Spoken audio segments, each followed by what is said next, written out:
আহ, আজকে সবার মাদ্রাসার এক্সাম। আজকে সবাই তোমরা এক্সাম দিতে যাবে, সবার জন্য অনেক শুভেচ্ছা, অনেক ভালোবাসা প্রথমেই।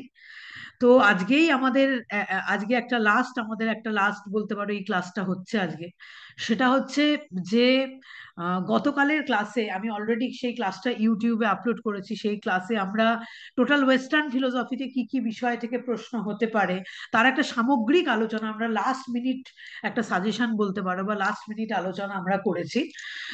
তো আজকের যে ক্লাসটা আমরা করছি সেখানে আমরা টোটাল ইন্ডিয়ান ফিলোসফির কোন কোন জায়গাগুলো তোমরা মাথায় রাখবে, কোন কোন জায়গাগুলো থেকে তোমাদের প্রশ্ন হতে পারে, অল টোটাল চারবাক দর্শন টু বেদান্ত দর্শন অব্দি কি কি জায়গার মোটামুটি ভাবে তোমরা খেয়াল রাখলে ইন্ডিয়ান ফিলোসফির সমগ্র উত্তর তোমরা করতে পারবে।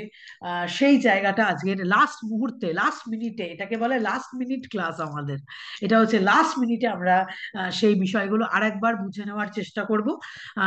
আর পরীক্ষার আগে যেহেতু হচ্ছে, তোমাদের পুরো বিষয়গুলো মাথায় থেকে যাবে এই আশাই আমি রাখছি, এবং তোমরা সমস্ত প্রশ্নের উত্তর ভীষণ সুন্দরভাবে আজকে সবাই করে আসতে পারবে। তো আমি যদি প্রথমেই ইন্ডিয়ান ফিলোসফির সিলেবাসটায় চলে আসি। সিলেবাস তো মোটামুটি ভাবে শুরু, ধরো, general features of Indian philosophy থেকে সাধারণ প্রশ্ন যেগুলো হতে পারে, এবং সেই সাধারণ প্রশ্নের মধ্যে, ইন্ডিয়ান ফিলোসফি থেকে সাধারণ প্রশ্নের মধ্যে প্রথমেই যে জায়গাটা অবশ্যই তোমরা মাথায় রাখবে সেটা হচ্ছে এই সমগ্র ভারতীয় দার্শনিকদের মধ্যে, ভারতীয় দর্শন সম্প্রদায়ের মধ্যে কারা কারা নাস্তিক দর্শন সম্প্রদায় এবং কারা কারা আস্তিক দর্শন সম্প্রদায়, এটা কিন্তু সবার ফার্স্টেই তোমরা মাথায় রাখবে। অর্থাৎ চারবাক দর্শন, জৈন দর্শন এবং বৌদ্ধ দর্শন এরা হচ্ছে নাস্তিক সম্প্রদায়, এবং ন্যায় বৈশেষিক সাংখ্য যোগ এবং মীমাংসা বেদান্ত এরা হচ্ছে আস্তিক সম্প্রদায়। এবং আরেকটা জিনিসও এখানে মাথায় রাখার মতো বিষয়, সেটা হচ্ছে চারবাক জৈন এবং বৌদ্ধ দর্শনের মধ্যে, হ্যাঁ, চারবাক দর্শন হচ্ছে ঘোরতর নাস্তিক, যারা ঈশ্বর, আত্মা, হ্যাঁ, এই কনসেপ্ট তারা তাদের দর্শনে, কর্মবাদ, জন্মান্তরবাদ, এগুলো কিছুই তারা তাদের দর্শনে মানে স্বীকার করেন না। তারা অধ্যাত্মবাদী দর্শন নয়, অর্থাৎ চারবাক দর্শন ছাড়া বাকি সমস্ত দর্শন হচ্ছে অধ্যাত্মবাদী দর্শন, ইনক্লুডিং জৈন দর্শন এবং বৌদ্ধ দর্শন হচ্ছে অধ্যাত্মবাদী দর্শন। কারণ জৈন দর্শন এবং বৌদ্ধ দর্শন নাস্তিক হলেও তারা অধ্যাত্মবাদী, এই কারণে যে জৈন দর্শন এবং বৌদ্ধ দর্শনে কিন্তু তোমার আহ, জন্মবাদ, জন্মবাদ, কর্মান্তরবাদ, এই সবকিছু কিন্তু স্বীকৃত। হ্যাঁ, সুতরাং নাস্তিক দর্শন এবং আস্তিক দর্শন, এই জায়গাটা যেমন খেয়াল রাখবে, তার মধ্যে এটা আরেকটা জিনিস খেয়াল রাখবে যে কারা নিরীশ্বরবাদী। ঠিক আছে, দেখো, নাস্তিক সম্প্রদায় এবং আস্তিক সম্প্রদায়ের যে ভেদ, এই ভেদটা কিন্তু গড়ে উঠেছে শুধুমাত্রই কারা বেদকে প্রামাণ্য হিসাবে স্বীকার করে এবং কারা বেদকে প্রামাণ্য হিসাবে স্বীকার করে না। এই কন্ট্রাডিকশন থেকে, এই বিরোধিতা থেকেই কিন্তু নাস্তিক দর্শন এবং আস্তিক দর্শনের ভেদটা গড়ে উঠেছে। হ্যাঁ, সুতরাং আমরা অনেক এরকম আস্তিক দর্শনের কথা জানি, যারা আস্তিক দর্শন হয়েও যারা কিন্তু নিরীশ্বরবাদী। এইরকম একটা এক্সাম্পল তুলে দিয়ে কিন্তু তোমাদের পরীক্ষায় আসতে পারে, এবং সেটার উত্তর হবে কিন্তু অবশ্যই তোমার ধরো, যেমন একটা সাংখ্য দর্শন, সাংখ্য দর্শন আস্তিক দর্শন, তারা বেদকে প্রামাণ্য হিসাবে স্বীকার করে, কিন্তু তারা কিন্তু নিরীশ্বরবাদী সাংখ্য, সাংখ্য দর্শন কিন্তু আদি সাংখ্য, নিরীশ্বরবাদী সাংখ্য, তারা ঈশ্বরকে কিন্তু স্বীকার করে না। এই জায়গাটা থেকে নাস্তিক সম্প্রদায়, আস্তিক সম্প্রদায়, অধ্যাত্মবাদী দর্শন কোনটা, অধ্যাত্মবাদী কোনটা নয়, কারা নিরীশ্বরবাদী, মীমাংসা দর্শন অলসো নিরীশ্বরবাদী। ঠিক আছে, মীমাংসা দর্শনও কিন্তু নিরীশ্বরবাদী, মীমাংসা কিন্তু মীমাংসা দর্শন আস্তিক, কারণ তারা বেদকে, বেদের প্রামাণ্যের উপরেই কিন্তু তাদের দর্শন গড়ে উঠেছে, কিন্তু মীমাংসা দর্শন নিরীশ্বরবাদী। এই জায়গাগুলো থেকে কিন্তু অবশ্যই প্রথম জায়গায় আমি যদি বলি যে এই জায়গা থেকে অবশ্যই প্রশ্ন আসতে পারে, এটা মাথায় রাখবে। আর আরেকটা তোমাদের জেনারেল ফিচার্স অফ ইন্ডিয়ান ফিলোসফির মধ্যে, যেহেতু প্রথম পোর্শন হচ্ছে জেনারেল ফিচার্স, তার মধ্যে অবশ্যই আরেকটা পার্ট কিন্তু তোমাদের পরীক্ষায় থাকতে পারে, এবং সেটা হচ্ছে পুরুষার্থ। ঠিক আছে, পুরুষার্থ, কারা কটা পুরুষার্থ স্বীকার করেছে, আমাদের টোটাল কটা পুরুষার্থ রয়েছে। হ্যাঁ, যে ধর্ম, অর্থ, কাম, মোক্ষ, চারটে পুরুষার্থ, এই এই চারটে পুরুষার্থের মধ্যে, হ্যাঁ, কোনটা শ্রেয় এবং কোনটা প্রেয়, ঠিক আছে। ধর্ম অর্থ মোক্ষ হচ্ছে তোমার শ্রেয়, সবার থেকে উন্নত, আমরা সবসময় মোক্ষের অনুগামী হব। কিন্তু তার আগে আমরা কিন্তু অনেকেই ধর্ম অর্থ এবং কাম, হ্যাঁ কাম কিন্তু প্রিয়, কাম অর্থ এগুলো হচ্ছে প্রিয়, কিন্তু এই শ্রেয় এবং প্রেয়র মধ্যে যে ডিফারেন্স, প্রেয় কথাটার মানে হচ্ছে প্রিয়তম, আর শ্রেয় মানে হচ্ছে যেটা আমাদের সকলের জন্য ভালো, শ্রেয়। মোক্ষ হচ্ছে শ্রেয়, আর অর্থ কাম এগুলো হচ্ছে প্রেয়, এগুলো হচ্ছে আমার প্রিয়তম বস্তু। সুতরাং এই ভারতীয় দর্শনের এই যে চারটে পুরুষার্থের যে কনসেপ্ট, এইটা কিন্তু ভালো করে একটু দেখে রাখবে, এটা থেকে কিন্তু প্রশ্ন হতে পারে। হয়তো এরকমও প্রশ্ন হয়তো দিতে পারে যে কারা ত্রিবর্গ পুরুষার্থ কেউ স্বীকার করেছে কিনা, তিনটে পুরুষার্থ কেউ স্বীকার করেছে কিনা, এই জায়গাটা থেকেও কিন্তু তোমাদের প্রশ্ন হতে পারে।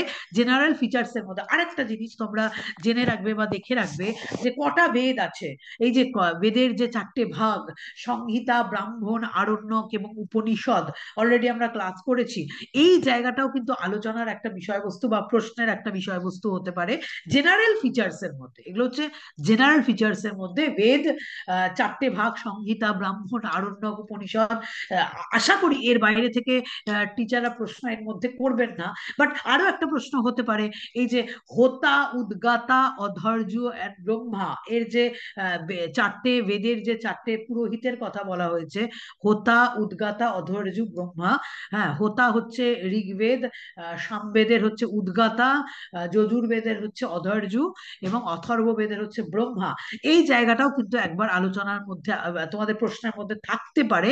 এর থেকে বেশি general features of Indian philosophy থেকে, ভারতীয় দর্শন কি দুঃখবাদী দর্শন, এরকম প্রশ্ন হতে পারে, খুব ইন জেনারেল প্রশ্ন এগুলো, হ্যাঁ, যেটা কোনো দর্শন সম্প্রদায় রিলেটেড নয়, কিন্তু এই প্রশ্ন কিন্তু হতে পারে যে ভারতীয় দর্শন কখনোই দুঃখবাদী নয়, তারা দুঃখকে নিশ্চয়ই কখনো প্রশ্রয় দেয়নি, তারা সবসময় দুঃখ থেকে মুক্তির কথা বলেছে, এবং সবসময় এটা মাথায় রেখেছে যে আমাদের এই জীবনে দুঃখের মূল কারণ কি, এটা থেকে প্রশ্ন হতে পারে। ঠিক আছে, আমাদের জীবনের এই দুঃখ, সবাই যে আমরা সাংসারিক জীবরা এত দুঃখের মধ্যে নিমজ্জিত থাকি, এই দুঃখের মূল কারণ কি, তোমার কিন্তু এখানে উত্তর হবে এই দুঃখের মূল কারণ কিন্তু অবশ্যই অবিদ্যা, অবিদ্যা বা ইগনোরেন্স, ইংরেজিতে বলা হয় ইগনোরেন্স বা অবিদ্যাই হচ্ছে কিন্তু আমাদের দুঃখের মূল কারণ।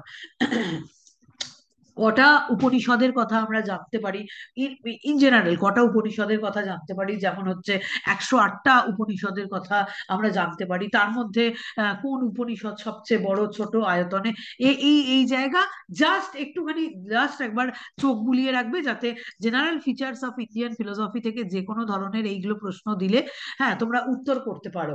আমাদের আত্মার কটি অবস্থা, এটা কিন্তু একটা general features of Indian philosophy থেকে প্রশ্ন হতে পারে। আমাদের আত্মার কটি অবস্থা, আমাদের আত্মার চারটি অবস্থা, জাগ্রত, স্বপ্ন, সুষুপ্তি এবং তুরীয়, এই চারটে স্টেট, জাস্ট নামগুলো দিয়ে দিতে পারে, জাগ্রত, স্বপ্ন, সুষুপ্তি, তুরীয়, জেনারেল ফিচার্স অফ ইন্ডিয়ান ফিলোসফির মধ্যে।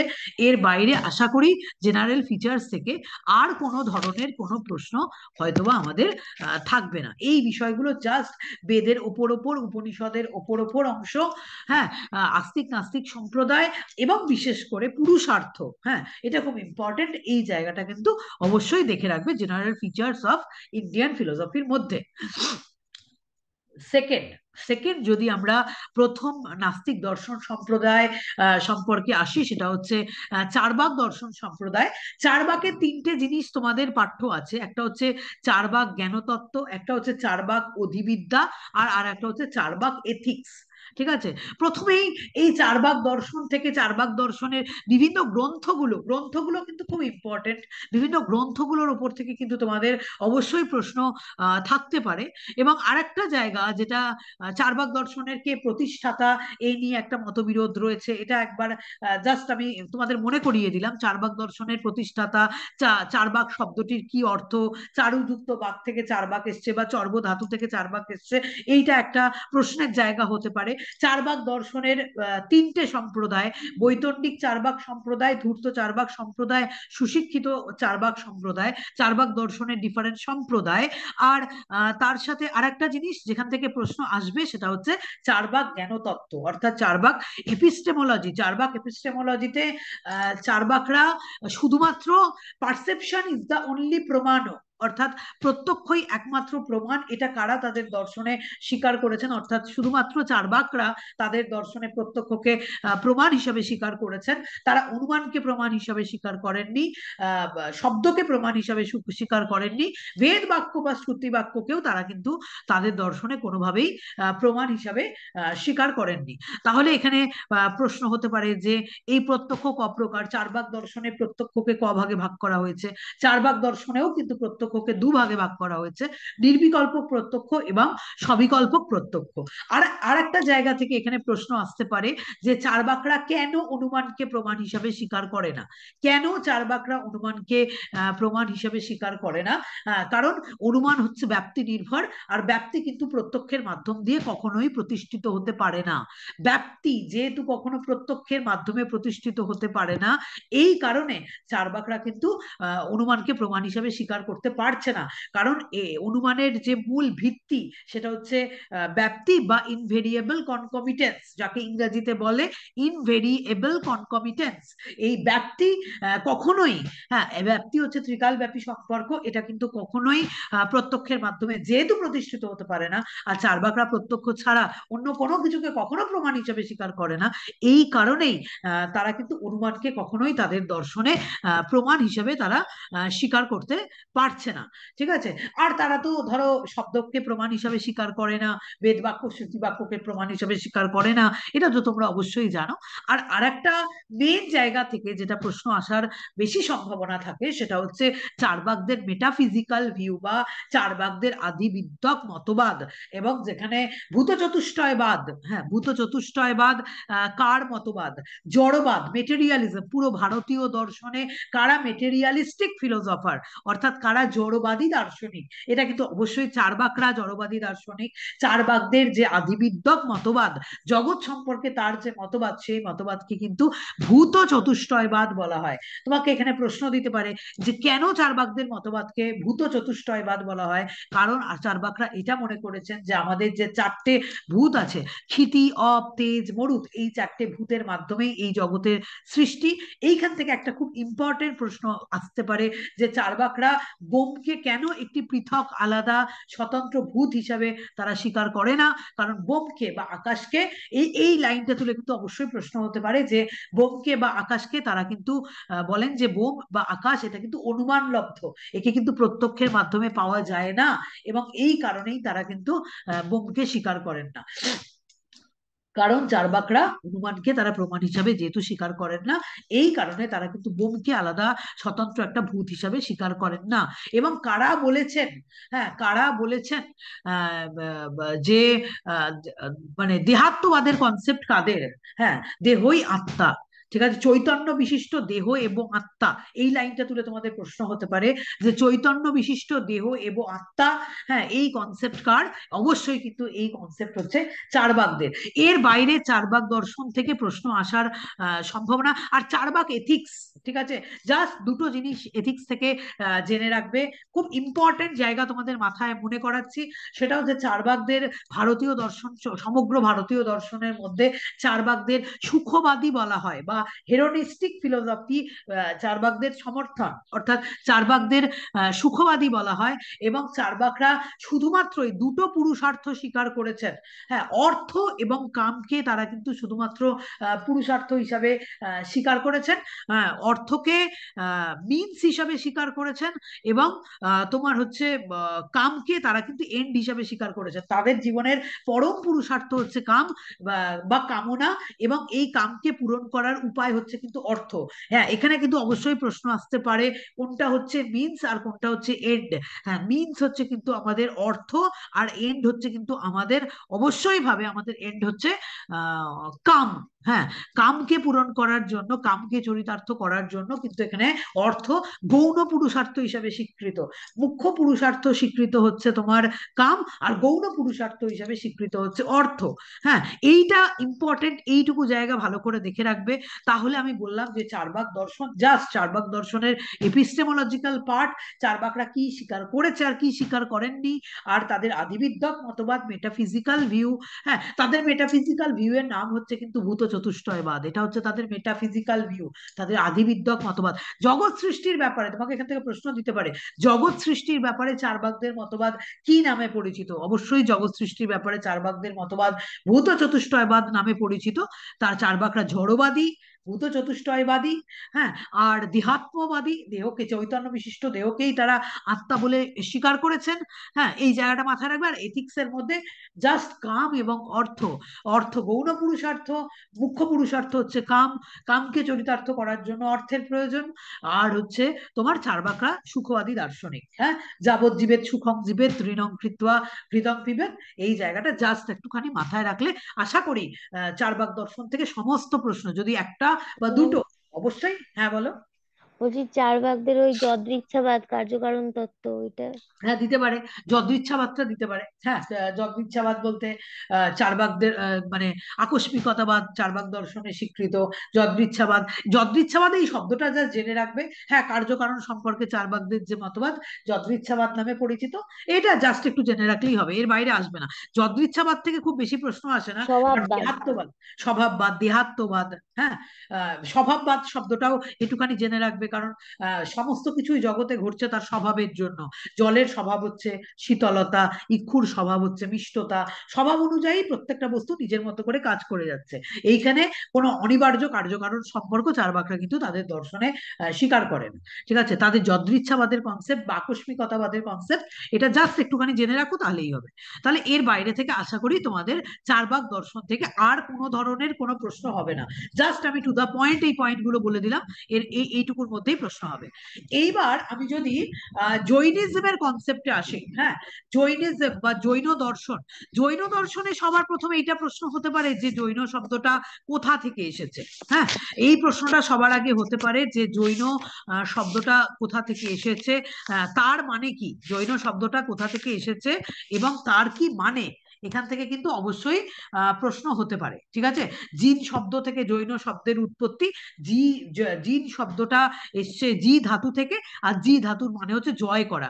অর্থাৎ জৈনরা যারা যারা সাধনার দ্বারা নিজেদের সমস্ত কামনা বাসনাকে জয় করে যারা মুক্ত পুরুষ হিসাবে অবস্থান করছেন, হ্যাঁ, তাকেই কিন্তু বলা হচ্ছে জৈন। হ্যাঁ, সুতরাং এই জায়গাটা কিন্তু অবশ্যই মাথায় রাখবে, ভেরি ভেরি ইম্পর্টেন্ট যে এরিয়া, যে জিন শব্দ থেকে জৈন শব্দের উৎপত্তি। আর জি ধাতুর অর্থ হচ্ছে জয় করা, নিজের সমস্ত কামনা বাসনাকে জয় করেছেন যে ব্যক্তি, তাকেই কিন্তু জৈন বলা হয়।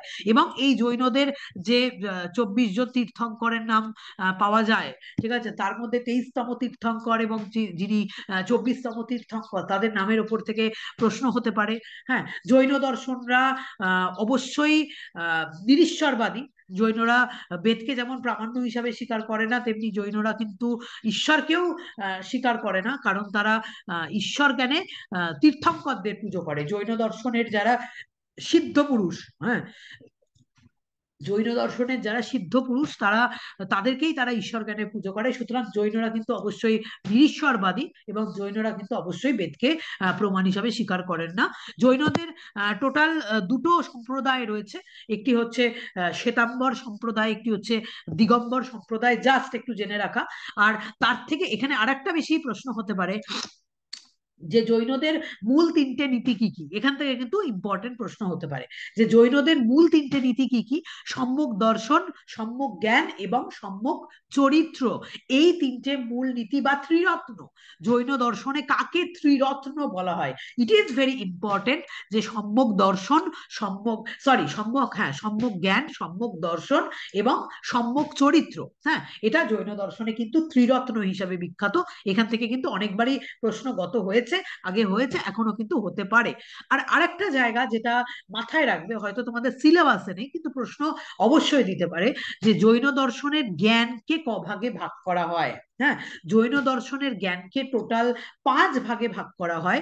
এটা অবশ্যই মাথায় রাখো। একটা হচ্ছে মতি, শ্রুতি, অবধি, মনোপর্যায় এবং কেবল। হ্যাঁ, এই 5 প্রকার জ্ঞানের কথা বলা হয়েছে। এই 5 প্রকার জ্ঞানের মধ্যে কিন্তু শুধুমাত্রই, হ্যাঁ, মতি এবং শ্রুতি, এই দুটো কিন্তু পরোক্ষ জ্ঞান। আর অপরোক্ষ জ্ঞান হচ্ছে সরাসরি অনুভবের যেটা বিষয় হচ্ছে অবধি, মনোপর্যায় এবং কেবল। এই জায়গাটা কিন্তু অবশ্যই তোমরা ভালো করে দেখে রাখবে। হ্যাঁ, যে জৈন জ্ঞানবিদ্যা, জৈনদের জ্ঞান 5 প্রকার। মতি এবং শ্রুতি হচ্ছে পরোক্ষ জ্ঞান, যেটা আমাদের ইন্দ্রিয়ের মাধ্যমে লব্ধ।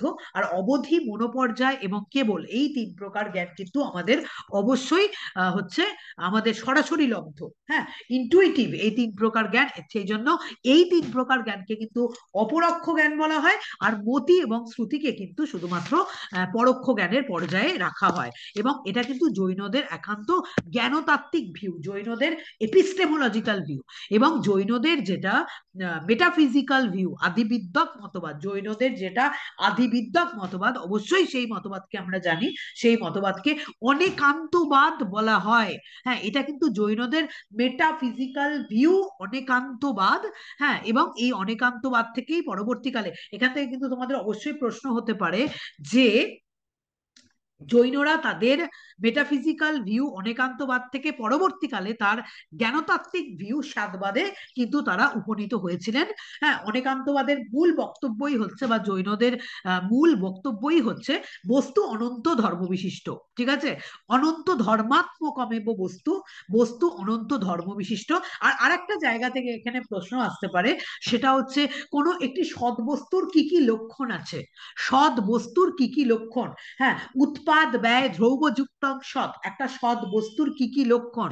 একটি সৎ বস্তুর লক্ষণ হচ্ছে কিন্তু উৎপত্তি, বিনাশ এবং স্থায়িত্ব। ঠিক আছে, এই 3টে হচ্ছে কিন্তু একটা সৎ বস্তুর লক্ষণ। হ্যাঁ, এটা মাথায় রাখবে। জৈনরা একদিক থেকে প্লুরালিস্ট, জৈনরা একদিক থেকে বহুত্ববাদী, জৈনরা একদিক থেকে রিয়ালিস্ট, অর্থাৎ তারা বস্তু স্বাতন্ত্র্যবাদী। বস্তু স্বাতন্ত্র্যবাদী বা রিয়ালিস্ট মানে হচ্ছে আমার মনোনিরপেক্ষভাবে বাহ্য জগতের স্বতন্ত্র অস্তিত্ব রয়েছে। ব্যক্তি বস্তু স্বাতন্ত্র্যবাদী বা রিয়ালিস্টরা সবসময় এটা স্বীকার করেন, যেমন এনারা রিয়ালিস্ট, তেমনি ভাবে ন্যায় দর্শন কিন্তু অবশ্যই রিয়ালিস্ট, যারা এটা মনে করে আমাদের মনোনিরপেক্ষভাবে বাহ্য জগতের স্বতন্ত্র অস্তিত্ব রয়েছে। এবং অনেকান্তবাদী, দে আর প্লুরালিস্ট, অর্থাৎ বহুত্ববাদী, বস্তু স্বাতন্ত্র্যবাদী, এবং তারাই কিন্তু অনেকান্তবাদী। এই অনেকান্তবাদ থেকে কিন্তু অবশ্যই তোমাদের প্রশ্ন দিতে পারে। এবং যেখান থেকে জৈনদের রিলেটিভিস্টিক মতবাদ, হ্যাঁ, জৈনদের দর্শনে রিলেটিভিস্টিক মতবাদ, অর্থাৎ তার আপেক্ষিকতাবাদ স্বীকৃত। সবকিছুই সাপেক্ষ, সবকিছুই আপেক্ষিক, সবকিছুই পরিবর্তনশীল, সবকিছুই অন্য কোনো কিছুর ওপর নির্ভরশীল। এই রিলেটিভিজমের টপিকটা দিয়েও প্রশ্ন হতে পারে যে রিলেটিভিজম কার দর্শনে স্বীকৃত। অবশ্যই জৈন দর্শনে কিন্তু এই রিলেটিভিজমের যে কনসেপ্ট, সেটা জৈন দর্শনে স্বীকৃত। এবং সেইখান থেকেই জৈনরা তাদের পরাতাত্ত্বিক মতবাদ বা তাদের মেটাফিজিক্যাল ভিউ থেকে পরবর্তীকালে তাদের স্বাদবাদ উপনীত হয়েছেন। তোমাকে অনেক সময় প্রশ্ন দেয় যে স্বাদবাদ কি এক প্রকার সংশয়বাদ, এবং সেখানে কত প্রকারের জাজমেন্ট তারা স্বীকার করেছেন। হ্যাঁ, সপ্তভঙ্গি নয়, যাকে বাংলায় আমরা বলি সপ্তভঙ্গি নয়, কত রকম জাজমেন্ট তারা স্বীকার করেছেন। 7 জাজমেন্টস, অর্থাৎ 7 প্রকার জাজমেন্ট বা 7 প্রকার অবধারণ তারা তাদের দর্শনে স্বীকার করেছেন। সাত অস্থি, সাত নাস্তি, সাত অস্থি চ নাস্তি চ, সাত অবক্তব্যম, সাত অস্থি চ অবক্তব্যম, নাস্তি চ অবক্তব্যম, আর অস্থি চ নাস্তি চ অবক্তব্যম চ। জাস্ট সপ্তভঙ্গি নয়ের কথাটা একবার মাথায় রাখবে। 7 প্রকার অবধারণ, ঠিক আছে, সপ্তভঙ্গি নয়, 7 কাইন্ডস অফ জাজমেন্ট তারা তাদের দর্শনে স্বীকার করেছেন। তার মানে এখান থেকে মেন প্রশ্ন হওয়ার জায়গা যেটা, হ্যাঁ, কোনটা হচ্ছে তাদের এপিস্টেমোলজিক্যাল ভিউ, কোনটা হচ্ছে তার মেটাফিজিক্যাল ভিউ। অবশ্যই মাথায় রাখবে, অনেকান্তবাদ হচ্ছে তাদের মেটাফিজিক্যাল ভিউ, হ্যাঁ, আদিবিদ্যক মতবাদ। আর সেখান থেকে তারা তাদের জ্ঞানতাত্ত্বিক মতবাদ হচ্ছে স্বাদবাদ, হচ্ছে কিন্তু তাদের জ্ঞানতাত্ত্বিক মতবাদ। আর আর একটা জিনিস হচ্ছে এটা, যে জৈন দর্শনে কত প্রকার জ্ঞান স্বীকৃত, মতি, শ্রুতি, অবধি, মনোপর্যায় এবং কেবল। হ্যাঁ, এই প্রকার জেনে রাখবে। আর কোনটা পরোক্ষ, তোমাকে পরীক্ষার সময় প্রশ্ন দিতে পারে বিভিন্ন অপশন দিয়ে যে কোনটা পরোক্ষ জ্ঞান। অবশ্যই মাথায় রাখবে যে মতি এবং শ্রুতি, এই দুটো হচ্ছে কিন্তু জৈন দর্শনে পরোক্ষ জ্ঞান। আর অবধি, মনোপর্যায় এবং কেবল, এটা হচ্ছে তাদের কিন্তু হচ্ছে অপরোক্ষ জ্ঞান। হ্যাঁ, এটা কিন্তু মাথায় রাখবে, এখান থেকে কিন্তু অবশ্যই প্রশ্ন হতে পারে। এইবার জৈন দর্শনে তোমার এইখান থেকে প্রশ্ন হতে পারে, জৈন থিওরি অফ সেলফ। এবং এই যে জৈন দর্শনের দ্রব্যের যে কনসেপ্ট, দ্রব্যকে যে দুভাগে ভাগ করা হয়, অস্তিকায় দ্রব্য এবং অনস্তিকায় দ্রব্য। হ্যাঁ, দ্রব্যের দুটো ভাগ, একটা অস্তিকায়, একটা হচ্ছে অনস্তিকায়। অস্তিকায় দ্রব্যকে দুভাগে ভাগ করা হয়, জীব এবং অজীব। হ্যাঁ, আর অজীবের এই ক্যারেক্টারিস্টিক্স গুলো খুব ইম্পর্টেন্ট, আরেকবার করে মনে করিয়ে দিচ্ছি জাস্ট ক্লাসের মধ্যে, যে দ্রব্যকে দুভাগে ভাগ করা হয়, একটা হচ্ছে অস্তিকায় দ্রব্য আর একটা হচ্ছে অনস্তিকায় দ্রব্য। অস্তিকায় দ্রব্য হচ্ছে দু প্রকার, জীব এবং অজীব। জীবকে দুভাগে ভাগ করা হয়, মুক্ত এবং বদ্ধ। আর অজীবের ক্ষেত্রটা খুব ইম্পর্টেন্ট, যে ধর্ম, অধর্ম, আকাশ এবং পুদ্গল। হ্যাঁ, তোমাকে এখানে প্রশ্ন দিতে পারে, যে বিভিন্ন ধরনের প্রশ্ন এখানে কিন্তু হতে পারে, এখানে কোনো কিছু বলার নেই। হ্যাঁ, জৈনদের দ্রব্য সম্পর্কিত, তাদের কাল কি অনস্তিকায় দ্রব্য, এইরকম তোমাদের প্রশ্ন হতে পারে। হ্যাঁ, কালকে কি অনস্তিকায় দ্রব্য বলা হয়, না কাল অস্তিকায় দ্রব্য? অবশ্যই মাথায় রাখবে, জৈন দর্শনে একমাত্র অনস্তিকায় দ্রব্য যদি জৈন দর্শনে কিছু স্বীকৃত হয়ে থাকে, সেটা হচ্ছে কাল হচ্ছে অনস্তিকায় দ্রব্য। ইট ইজ ভেরি ইম্পর্টেন্ট, কাল থেকে কিন্তু তোমাদের প্রশ্ন হতে পারে। অস্তিকায় দ্রব্য তো জীব এবং অজীব অস্তিকায় দ্রব্য, একমাত্র অনস্তিকায় দ্রব্য যেটা জৈন দর্শনে স্বীকৃত, সেটা হচ্ছে কিন্তু কাল।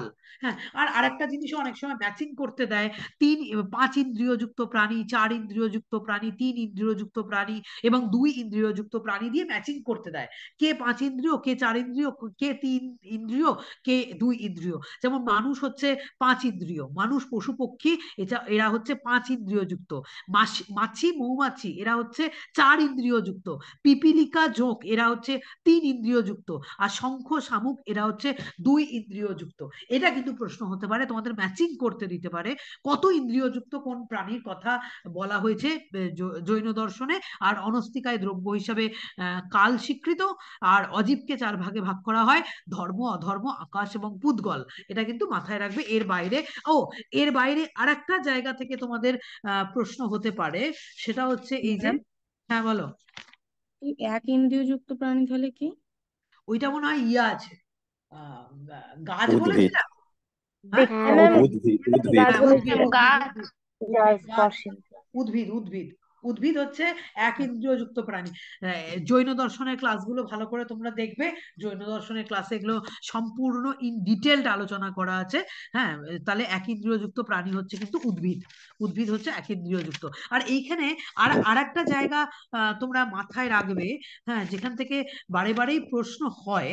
হ্যাঁ, এই যে জৈন দর্শনের যে মুক্তির কনসেপ্টটা রয়েছে, হ্যাঁ, সেইখান থেকে কিন্তু প্রশ্ন হয়।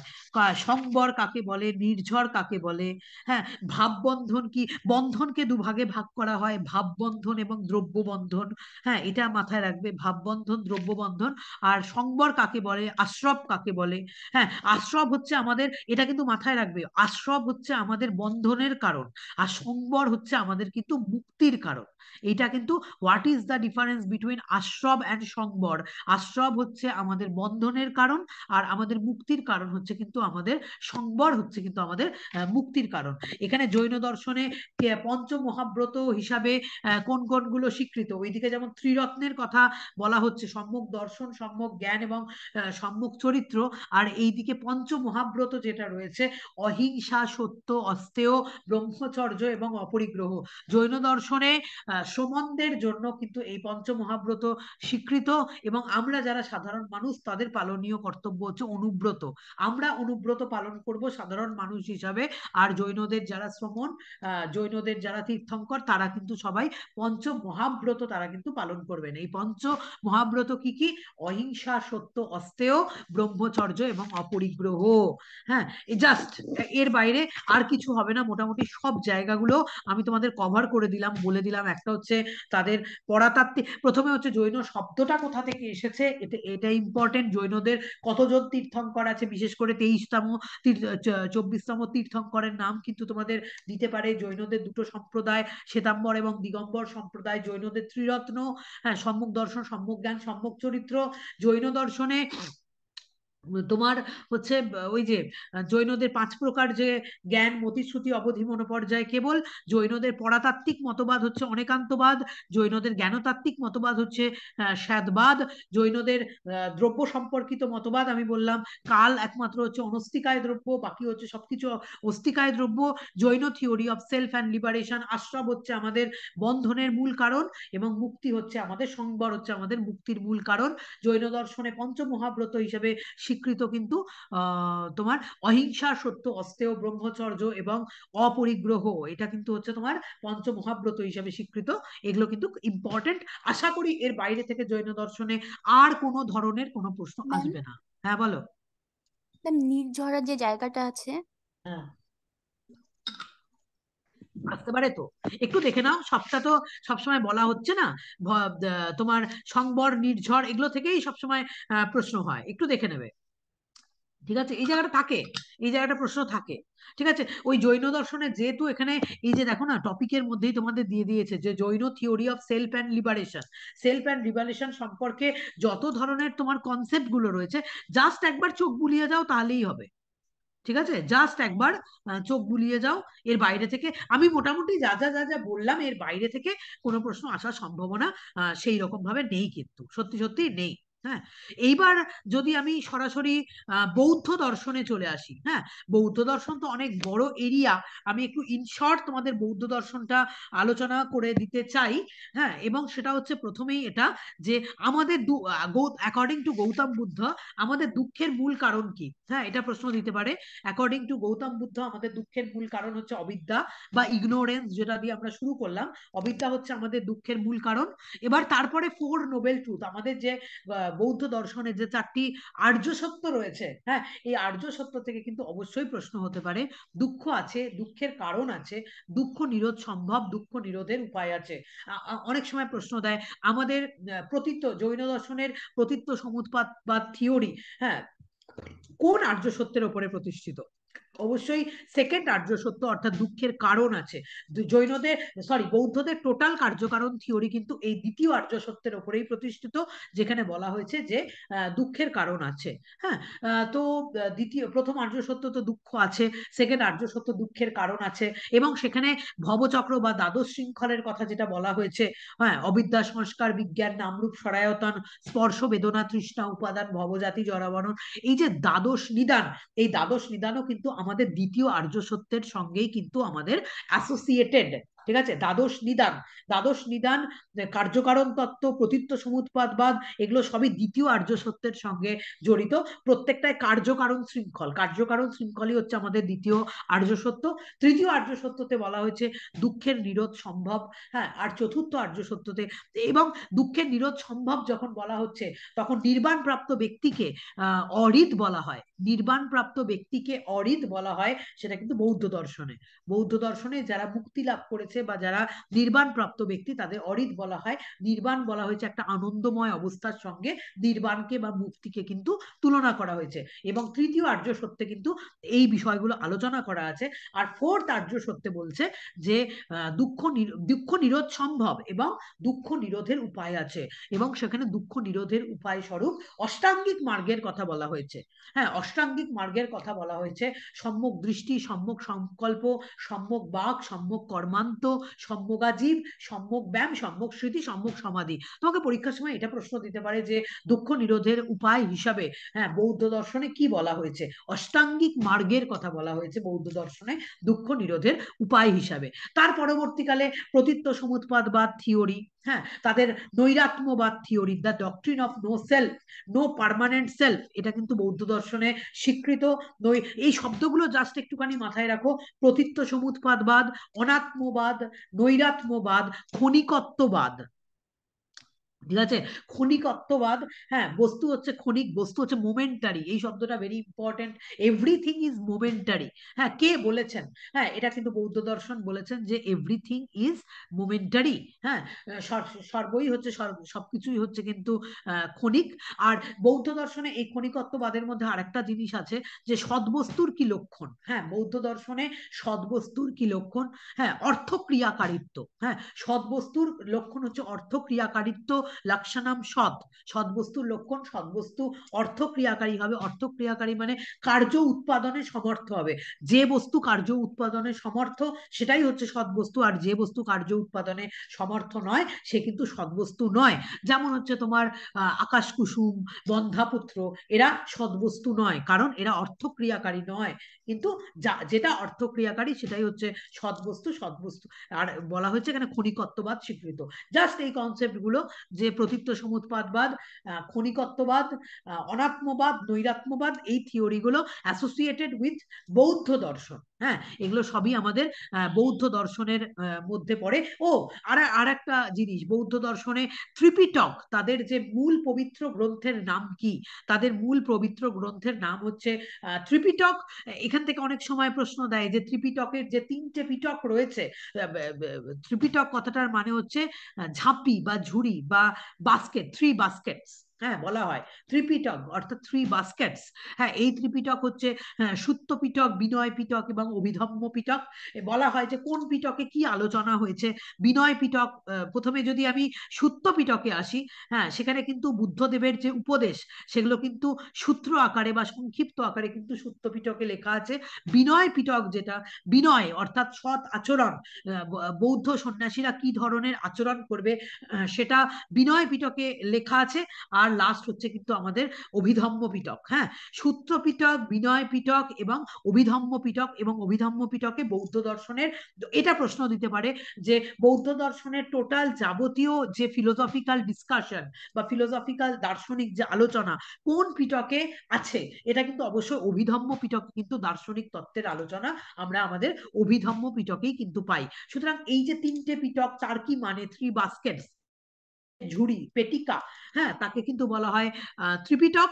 সুত্ত পিটক, বিনয় পিটক এবং অভিধম্ম পিটক, এটা কিন্তু অবশ্যই মাথায় রাখবে।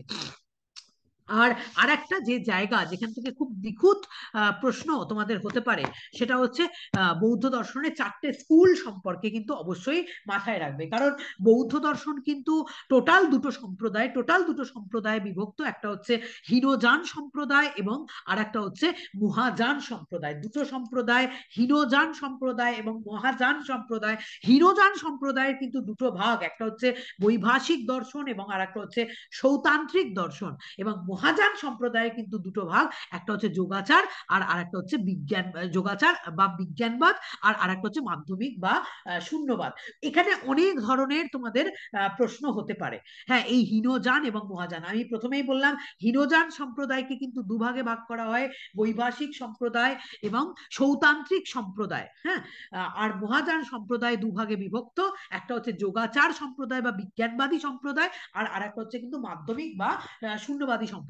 এই যে বৈভাষিক এবং সৌতান্ত্রিক মতবাদের ওপর কিন্তু খুব বেশি প্রশ্ন থাকে। বৈভাষিক সৌতান্ত্রিক দর্শনের ওপর খুব বেশি প্রশ্ন থাকে, যেখানে এটা বলা হয় যে হচ্ছে এই বাহ্য বস্তুর স্বতন্ত্র অস্তিত্ব, এটা মাথায় রাখবে।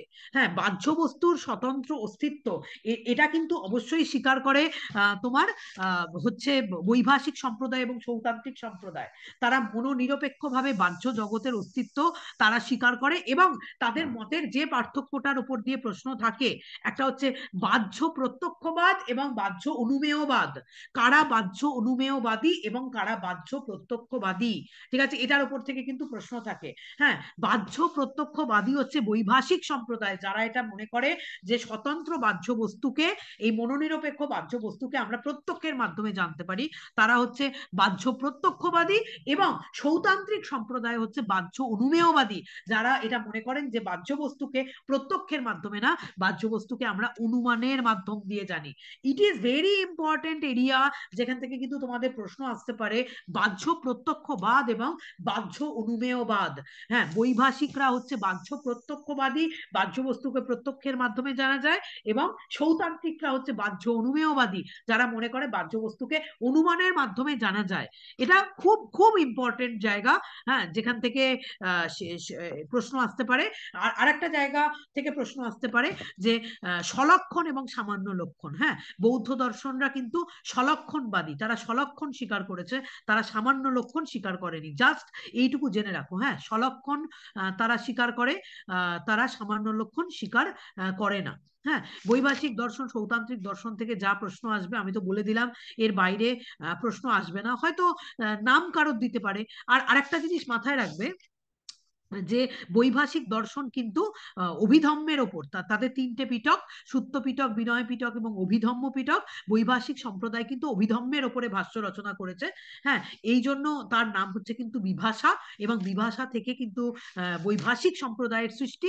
আবার সৌতান্ত্রিক সম্প্রদায় কিন্তু সুত্ত পিটকের ওপর গুরুত্ব আরোপ করেছে, এই জন্য তাদের কিন্তু সৌতান্ত্রিক সম্প্রদায় বলা হয়। সৌতান্ত্রিক সম্প্রদায় শব্দটাই এসছে এই সুত্ত পিটকের ওপর তারা গুরুত্ব আরোপ করেছেন বলে তাদেরকে সৌতান্ত্রিক সম্প্রদায় বলা হয়। তো এটা তো গেল হীনযান সম্প্রদায়। হীনযান সম্প্রদায়ের দুটো ভাগ, যারা মনোনিরপেক্ষ বাহ্য জগতের স্বতন্ত্র অস্তিত্ব স্বীকার করে। দুদিন আগেই কেউ একজন গ্রুপে জিজ্ঞাসা করছিল এই ধরনের প্রশ্ন, খুব বেশি পরিমাণে কিন্তু এখান থেকে আসে। হ্যাঁ, তাহলে এটা হচ্ছে বৈভাষিক সম্প্রদায় সৌতান্ত্রিক। আর আরেকটা হচ্ছে মহাযান সম্প্রদায়ের মধ্যে যে দুটো ভাগ, একটা হচ্ছে যোগাচার বা বিজ্ঞানবাদ, আর আরেকটা হচ্ছে কিন্তু মাধ্যমিক বা শূন্যবাদ। খুব বেশি এখানে প্রশ্ন থাকে, যোগাচাররা মনোজগতের অস্তিত্ব স্বীকার করেছেন। হ্যাঁ, সবকিছুই তারা বলেছেন মনের ওপরে নির্ভর। যারা যোগাচার, যোগ যুক্ত আচার, হ্যাঁ যোগাচার, এই যোগাচার থেকে কিন্তু প্রশ্ন আসে। ঠিক আছে, দাঁড়াও আমি বলে দিচ্ছি। এই যোগাচার থেকে কিন্তু প্রশ্ন আসে, এটা কিন্তু মাথায় রাখবে। যোগাচাররা কিন্তু বাহ্য জগতের কোনো মনোনিরপেক্ষ অস্তিত্ব স্বীকার করে না। তারা এটা বলেছে, তারা কিন্তু হীনযানের অপোজিট মতবাদ, হীনযান সম্প্রদায়ের বিপরীত মতবাদ তারা কিন্তু তাদের দর্শনে দেখিয়েছে। এবং যোগাচার সম্প্রদায়েরা যোগাচার সম্প্রদায়ের মেন প্রবক্তা, এই নামটা দিতে পারে অসঙ্গ, বসুবন্ধু, মৈত্রেয়নাথ, এরা সবাই কিন্তু যোগাচার সম্প্রদায়ের সঙ্গে জড়িত। যোগাচার সম্প্রদায় কিন্তু মহাযান সম্প্রদায়ভুক্ত, এবং এই যোগাচারবাদকে বিজ্ঞানবাদ বলা হয়। ভালো করে মাথায় গেঁথে নাও, যোগাচারবাদকে বিজ্ঞানবাদ বলা হয়, কারণ যোগাচারবাদ অনুসারে মনোনিরপেক্ষ বাহ্য বস্তু বলে কিছু হয় না, সবকিছুই আমাদের মনোনির্ভর বা চেতনা নির্ভর। এবং এই কারণে বিজ্ঞান শব্দটার মানেই হচ্ছে কিন্তু চেতনা। বিজ্ঞান শব্দটার মানেই হচ্ছে চেতনা, এই জন্য যোগাচার সম্প্রদায়কে কিন্তু বিজ্ঞানবাদ বলা হয়। হ্যাঁ, এটা মাথায় রাখবে। আর পঞ্চস্কন্ধ যে কনসেপ্টটা বৌদ্ধ দর্শনে রয়েছে, পঞ্চস্কন্ধ, ওটা একটু দেখে যাবে। আর নাগার্জুন, নাগার্জুনের নাম কোন দর্শন সম্প্রদায়ের সঙ্গে জড়িত, এটা ভেরি ভেরি ইম্পর্টেন্ট। এটা কিন্তু তোমার মাধ্যমিক সম্প্রদায়ের সঙ্গে জড়িত, এবং মাধ্যমিক সম্প্রদায়ের উল্লেখযোগ্য গ্রন্থ সেটা হচ্ছে মাধ্যমিক কারিকা, এটা মাথায় রাখবে। নাগার্জুনের নাম কিন্তু অবশ্যই মাধ্যমিক সম্প্রদায়ের সঙ্গে মাথায় রাখবে। এই মাধ্যমিক সম্প্রদায়কে নাস্তিত্ববাদী বলা হয় বা নিহিলিস্ট বলা হয়।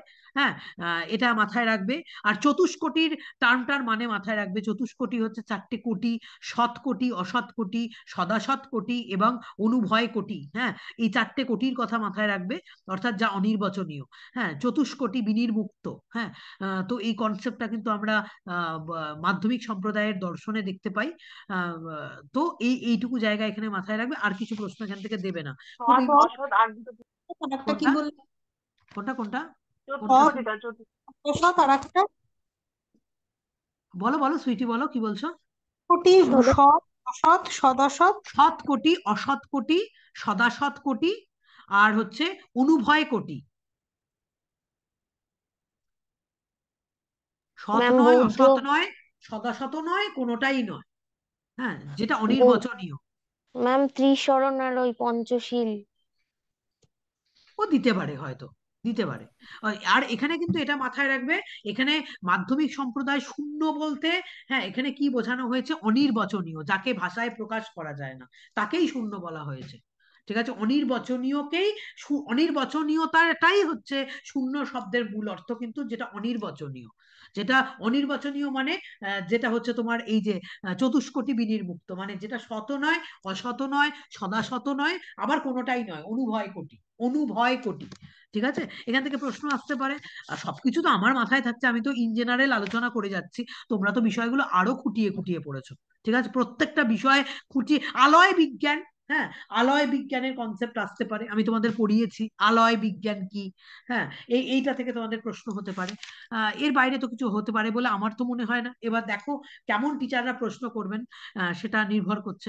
তাহলে আমাদের টোটাল তিনটে, প্রথম আমরা নাস্তিক সম্প্রদায়ের কথা বললাম, চার্বাক দর্শন, জৈন দর্শন এবং বৌদ্ধ দর্শন। বৌদ্ধ দর্শন খুব ইম্পর্টেন্ট একটা এরিয়া, যেখানে ধরো সৌতান্ত্রিক সম্প্রদায়, বৈভাষিক সম্প্রদায় বা বিজ্ঞানবাদী সম্প্রদায়, কারা মনোজগতেরই অস্তিত্ব শুধুমাত্র স্বীকার করে, জড়জগতের অস্তিত্ব স্বীকার করে না।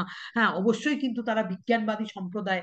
বিজ্ঞান শব্দটার মানেই হচ্ছে চেতনা, সবকিছুই আমাদের চেতনা নির্ভর। হীনযানের সাথে মহাযানের পার্থক্য হচ্ছে এটা, হীনযান সম্প্রদায় বাহ্য বস্তুর স্বতন্ত্র অস্তিত্ব স্বীকার করে, কিন্তু মহাযান সম্প্রদায় কিন্তু বাহ্য বস্তুর স্বতন্ত্র, যেমন যোগাচার সম্প্রদায় বাহ্য বস্তুর স্বতন্ত্র অস্তিত্ব স্বীকার করে না, এবং তারা বলে সবকিছুই কিন্তু আমাদের মনোনির্ভর। ঠিক আছে, এখান থেকে প্রশ্ন হতে পারে, এটা মাথায় রাখবে।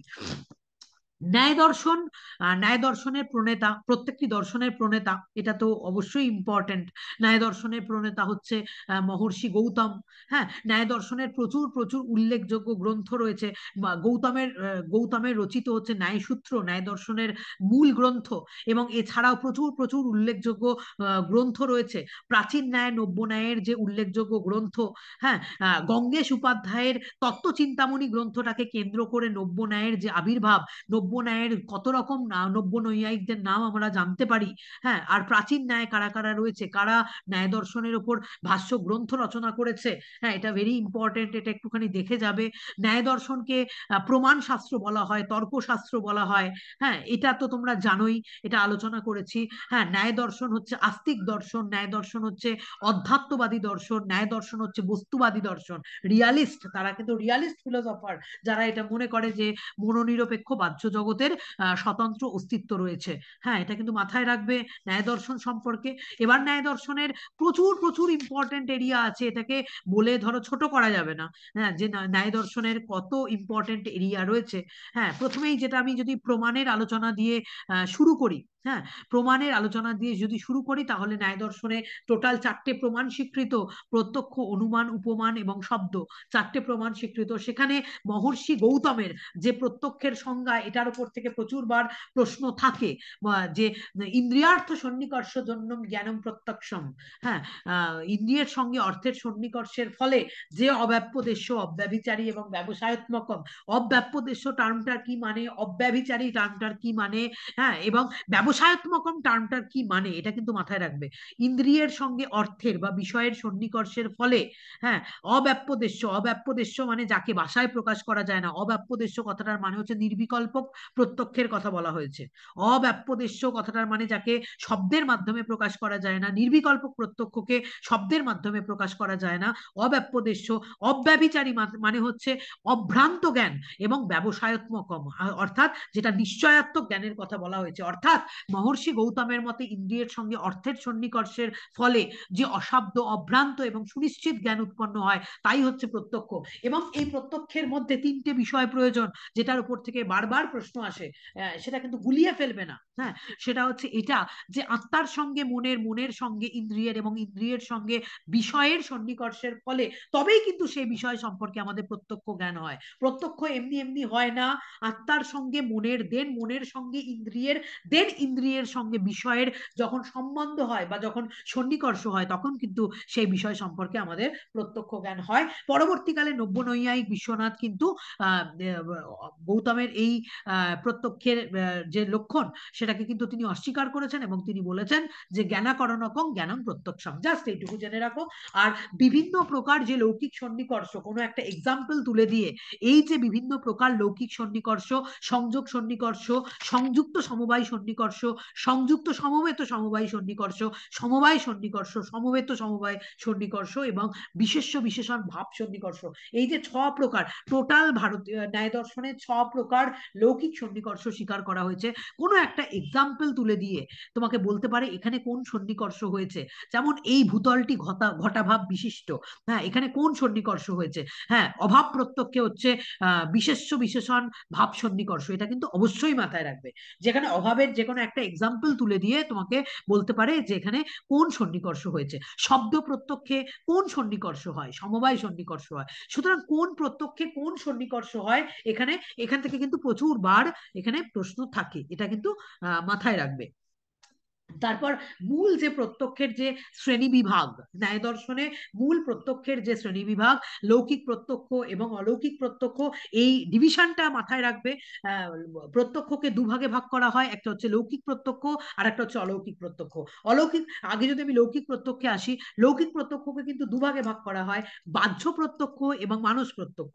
আর বাহ্য প্রত্যক্ষকে কিন্তু তিন ভাগে ভাগ করা হয়, নির্বিকল্প প্রত্যক্ষ, সবিকল্প প্রত্যক্ষ এবং প্রত্যভিজ্ঞা। হ্যাঁ, এটা মাথায় রাখবে, প্রত্যক্ষর শ্রেণী বিভাগটা মাথায় রাখবে। তাহলে প্রত্যক্ষ হচ্ছে দু প্রকার, লৌকিক এবং অলৌকিক। লৌকিক প্রত্যক্ষকে দুভাগে ভাগ করা হয়, বাহ্য প্রত্যক্ষ, মানস প্রত্যক্ষ। আর বাহ্য প্রত্যক্ষকে তিন ভাগে ভাগ করা হয়, নির্বিকল্পক, সবিকল্পক আর প্রত্যভিজ্ঞা। আর ভেরি ইম্পর্টেন্ট, অলৌকিক প্রত্যক্ষের যে শ্রেণী বিভাগ, যে কোনো ধরনের একটা এক্সাম্পল তুলে দিয়ে তোমাকে এটা বলতে পারে এখানে কোন প্রত্যক্ষ হয়েছে, কোন অলৌকিক প্রত্যক্ষ হয়েছে। অলৌকিক প্রত্যক্ষ তিন প্রকার, সামান্য লক্ষণ, জ্ঞান লক্ষণ এবং যোগাযোগ প্রত্যক্ষ। এটা মাথায় রাখবে, কোনটা সামান্য লক্ষণ, কোনটা সামান্য লক্ষণ প্রত্যক্ষ, এটা কিন্তু আসে।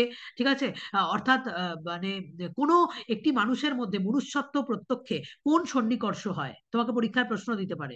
কোনো একটি মানুষের মধ্যে মনুষ্যত্ব প্রত্যক্ষে অর্থাৎ সামান্য প্রত্যক্ষে কোন সন্নিকর্ষ হয়, অবশ্যই এখানে সামান্য লক্ষণ প্রত্যক্ষ কিন্তু বা সামান্য লক্ষণ সন্নিকর্ষ কিন্তু এখানে হয়। আর জ্ঞান লক্ষণ সন্নিকর্ষ বা জ্ঞান লক্ষণ প্রত্যক্ষ, এটা মাথায় রাখবে, খুব ইম্পর্টেন্ট। কারণ যে ইন্দ্রিয়, যে মানে যে বিষয়, যে ইন্দ্রিয়ের বাহ্য, মানে যে ইন্দ্রিয়ের মাধ্যমে যে বিষয়ের জ্ঞান হয়, সেই বিষয়টা সেই ইন্দ্রিয়ের মাধ্যমে না জেনে অন্য ইন্দ্রিয়ের মাধ্যমে যখন আমরা জানি, তখন সেটা হয়ে যায় কিন্তু জ্ঞান লক্ষণ প্রত্যক্ষ।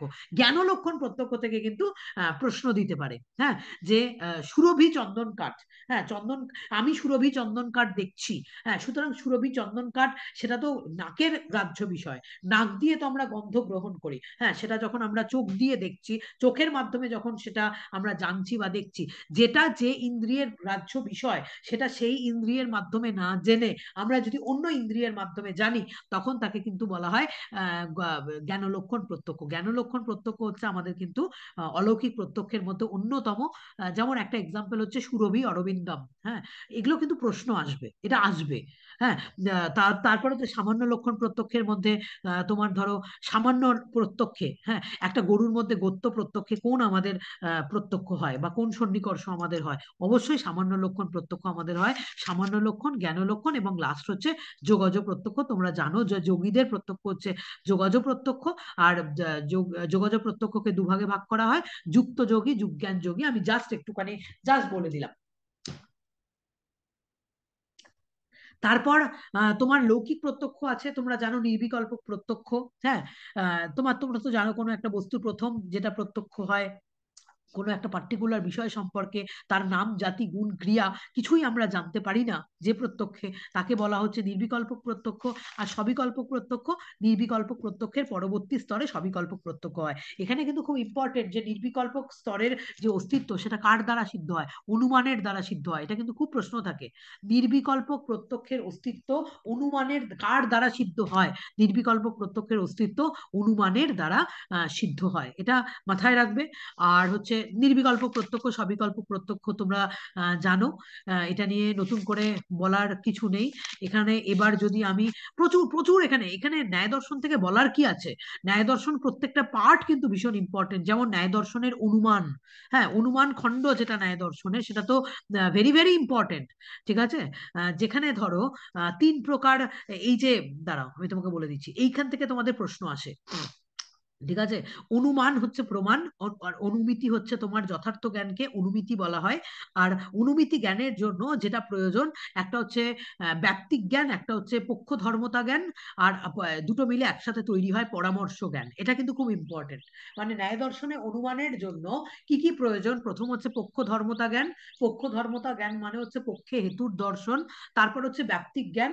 ব্যাপ্তিক জ্ঞান মানে হচ্ছে হেতু এবং সাধ্যের নিয়ত সহচার সম্বন্ধকে ব্যাপ্তি বলা হয়। এবং এই দুটো জ্ঞান মিলিয়ে তৈরি হয় হচ্ছে আমাদের পরামর্শ জ্ঞান।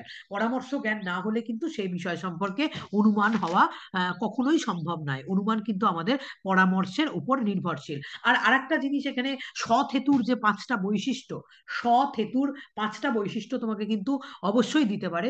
পক্ষ সত্য, সপক্ষ সত্য, বিপক্ষা সত্য, অবাধি তত্ত্ব এবং অসৎ প্রতিপক্ষ। সৎ হেতুর 5টা বৈশিষ্ট্য, পক্ষ সত্য, সপক্ষ সত্য, বিপক্ষা সত্য, অবাধি তত্ত্ব এবং অসৎ প্রতিপক্ষত্ব। সৎ হেতুর যে 5টা বৈশিষ্ট্য, এটা জাস্ট তোমাদের নামগুলো তুলে, এগুলো নাম তুলে প্রশ্ন আসবে। মানে আমি তোমাকে যেভাবে বলছি জাস্ট নামগুলো, সেই নাম তুলে প্রশ্ন আসবে। তারপরে আমি বলে দিলাম কিন্তু যে অনুমানের দুটো মূল ভিত্তি, একটা হচ্ছে পক্ষ ধর্মতা জ্ঞান আর একটা হচ্ছে ব্যাপ্তিক জ্ঞান, এবং দুটো মিলে তৈরি হয় আমাদের পরামর্শ জ্ঞান।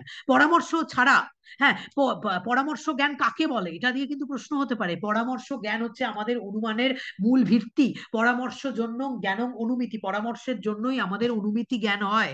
আর এই পরামর্শ জ্ঞান দুটো শর্তের উপর নির্ভর, একটা হচ্ছে ব্যাপ্তি বিশিষ্ট পক্ষ ধর্মতা জ্ঞানকেই পরামর্শ বলা হয়। ব্যাপ্তি বিশিষ্ট পক্ষ ধর্মতা জ্ঞান, পক্ষ ধর্মতাতে কার কার সাথে অ্যাসোসিয়েট? পক্ষ ধর্মতা পক্ষে হেতুর দর্শন, তাকে বলে পক্ষ ধর্মতা জ্ঞান। পক্ষে হেতুর দর্শনকে পক্ষ ধর্মতা জ্ঞান বলে। আর ব্যাপ্তিক জ্ঞান হচ্ছে হেতু এবং সাধ্যের নিয়ত সহচার সম্বন্ধ। এই দুটো একত্রিত হয়ে তৈরি হয় পরামর্শ জ্ঞান, এবং পরামর্শ জ্ঞানই হচ্ছে কিন্তু আমাদের অনুমানের মূল ভিত্তি। এবার ধরো ব্যাপ্তিক জ্ঞান তো তোমরা জানো, ইনভেরিয়েবল কনকমিটেন্স, দুটো ব্যাপ্তিক জ্ঞান কাকে বলে? হ্যাঁ, নিয়ত সহচার সম্বন্ধকে ব্যাপ্তি বলা হয়। ব্যাপ্তি দু প্রকার, সমব্যাপ্তি, অসমব্যাপ্তি। হ্যাঁ, আর ব্যাপ্তিকে জানার উপায়, ব্যাপ্তিকে জানার উপায়, হ্যাঁ, এটা কিন্তু খুব ইম্পর্টেন্ট। এখানে ব্যাপ্তি গ্রহের কথা বলা হয়। হ্যাঁ, অন্যয়, ব্যতিরেক, ব্যভিচারা গ্রহ, উপাধি নিরাশ, তর্ক এবং সামান্য লক্ষণ প্রত্যক্ষ। অন্যয়, ব্যতিরেক, ব্যভিচারা গ্রহ, উপাধি নিরাশ, তর্ক এবং সামান্য লক্ষণ প্রত্যক্ষ, এর মাধ্যমে কিন্তু ব্যাপ্তিকে জানা যায়, বা ব্যাপ্তি নির্ণয়ের উপায় হচ্ছে এই 6টা। হ্যাঁ, জাস্ট একটু আমি তোমাদের বলে দিলাম, ব্যাপ্তি থেকে কিন্তু প্রশ্ন প্রতিবারই থাকে এবং ব্যাপ্তি থেকে কিন্তু প্রশ্ন থাকবে। ব্যাপ্তি কথাটার মানেই হচ্ছে কিন্তু ইনভেরিয়েবল কনকমিটেন্স, যার মধ্যে নিয়ত সাহচর্যের সম্পর্ক রয়েছে, হ্যাঁ, তাকে ব্যাপ্তি বলা হয়।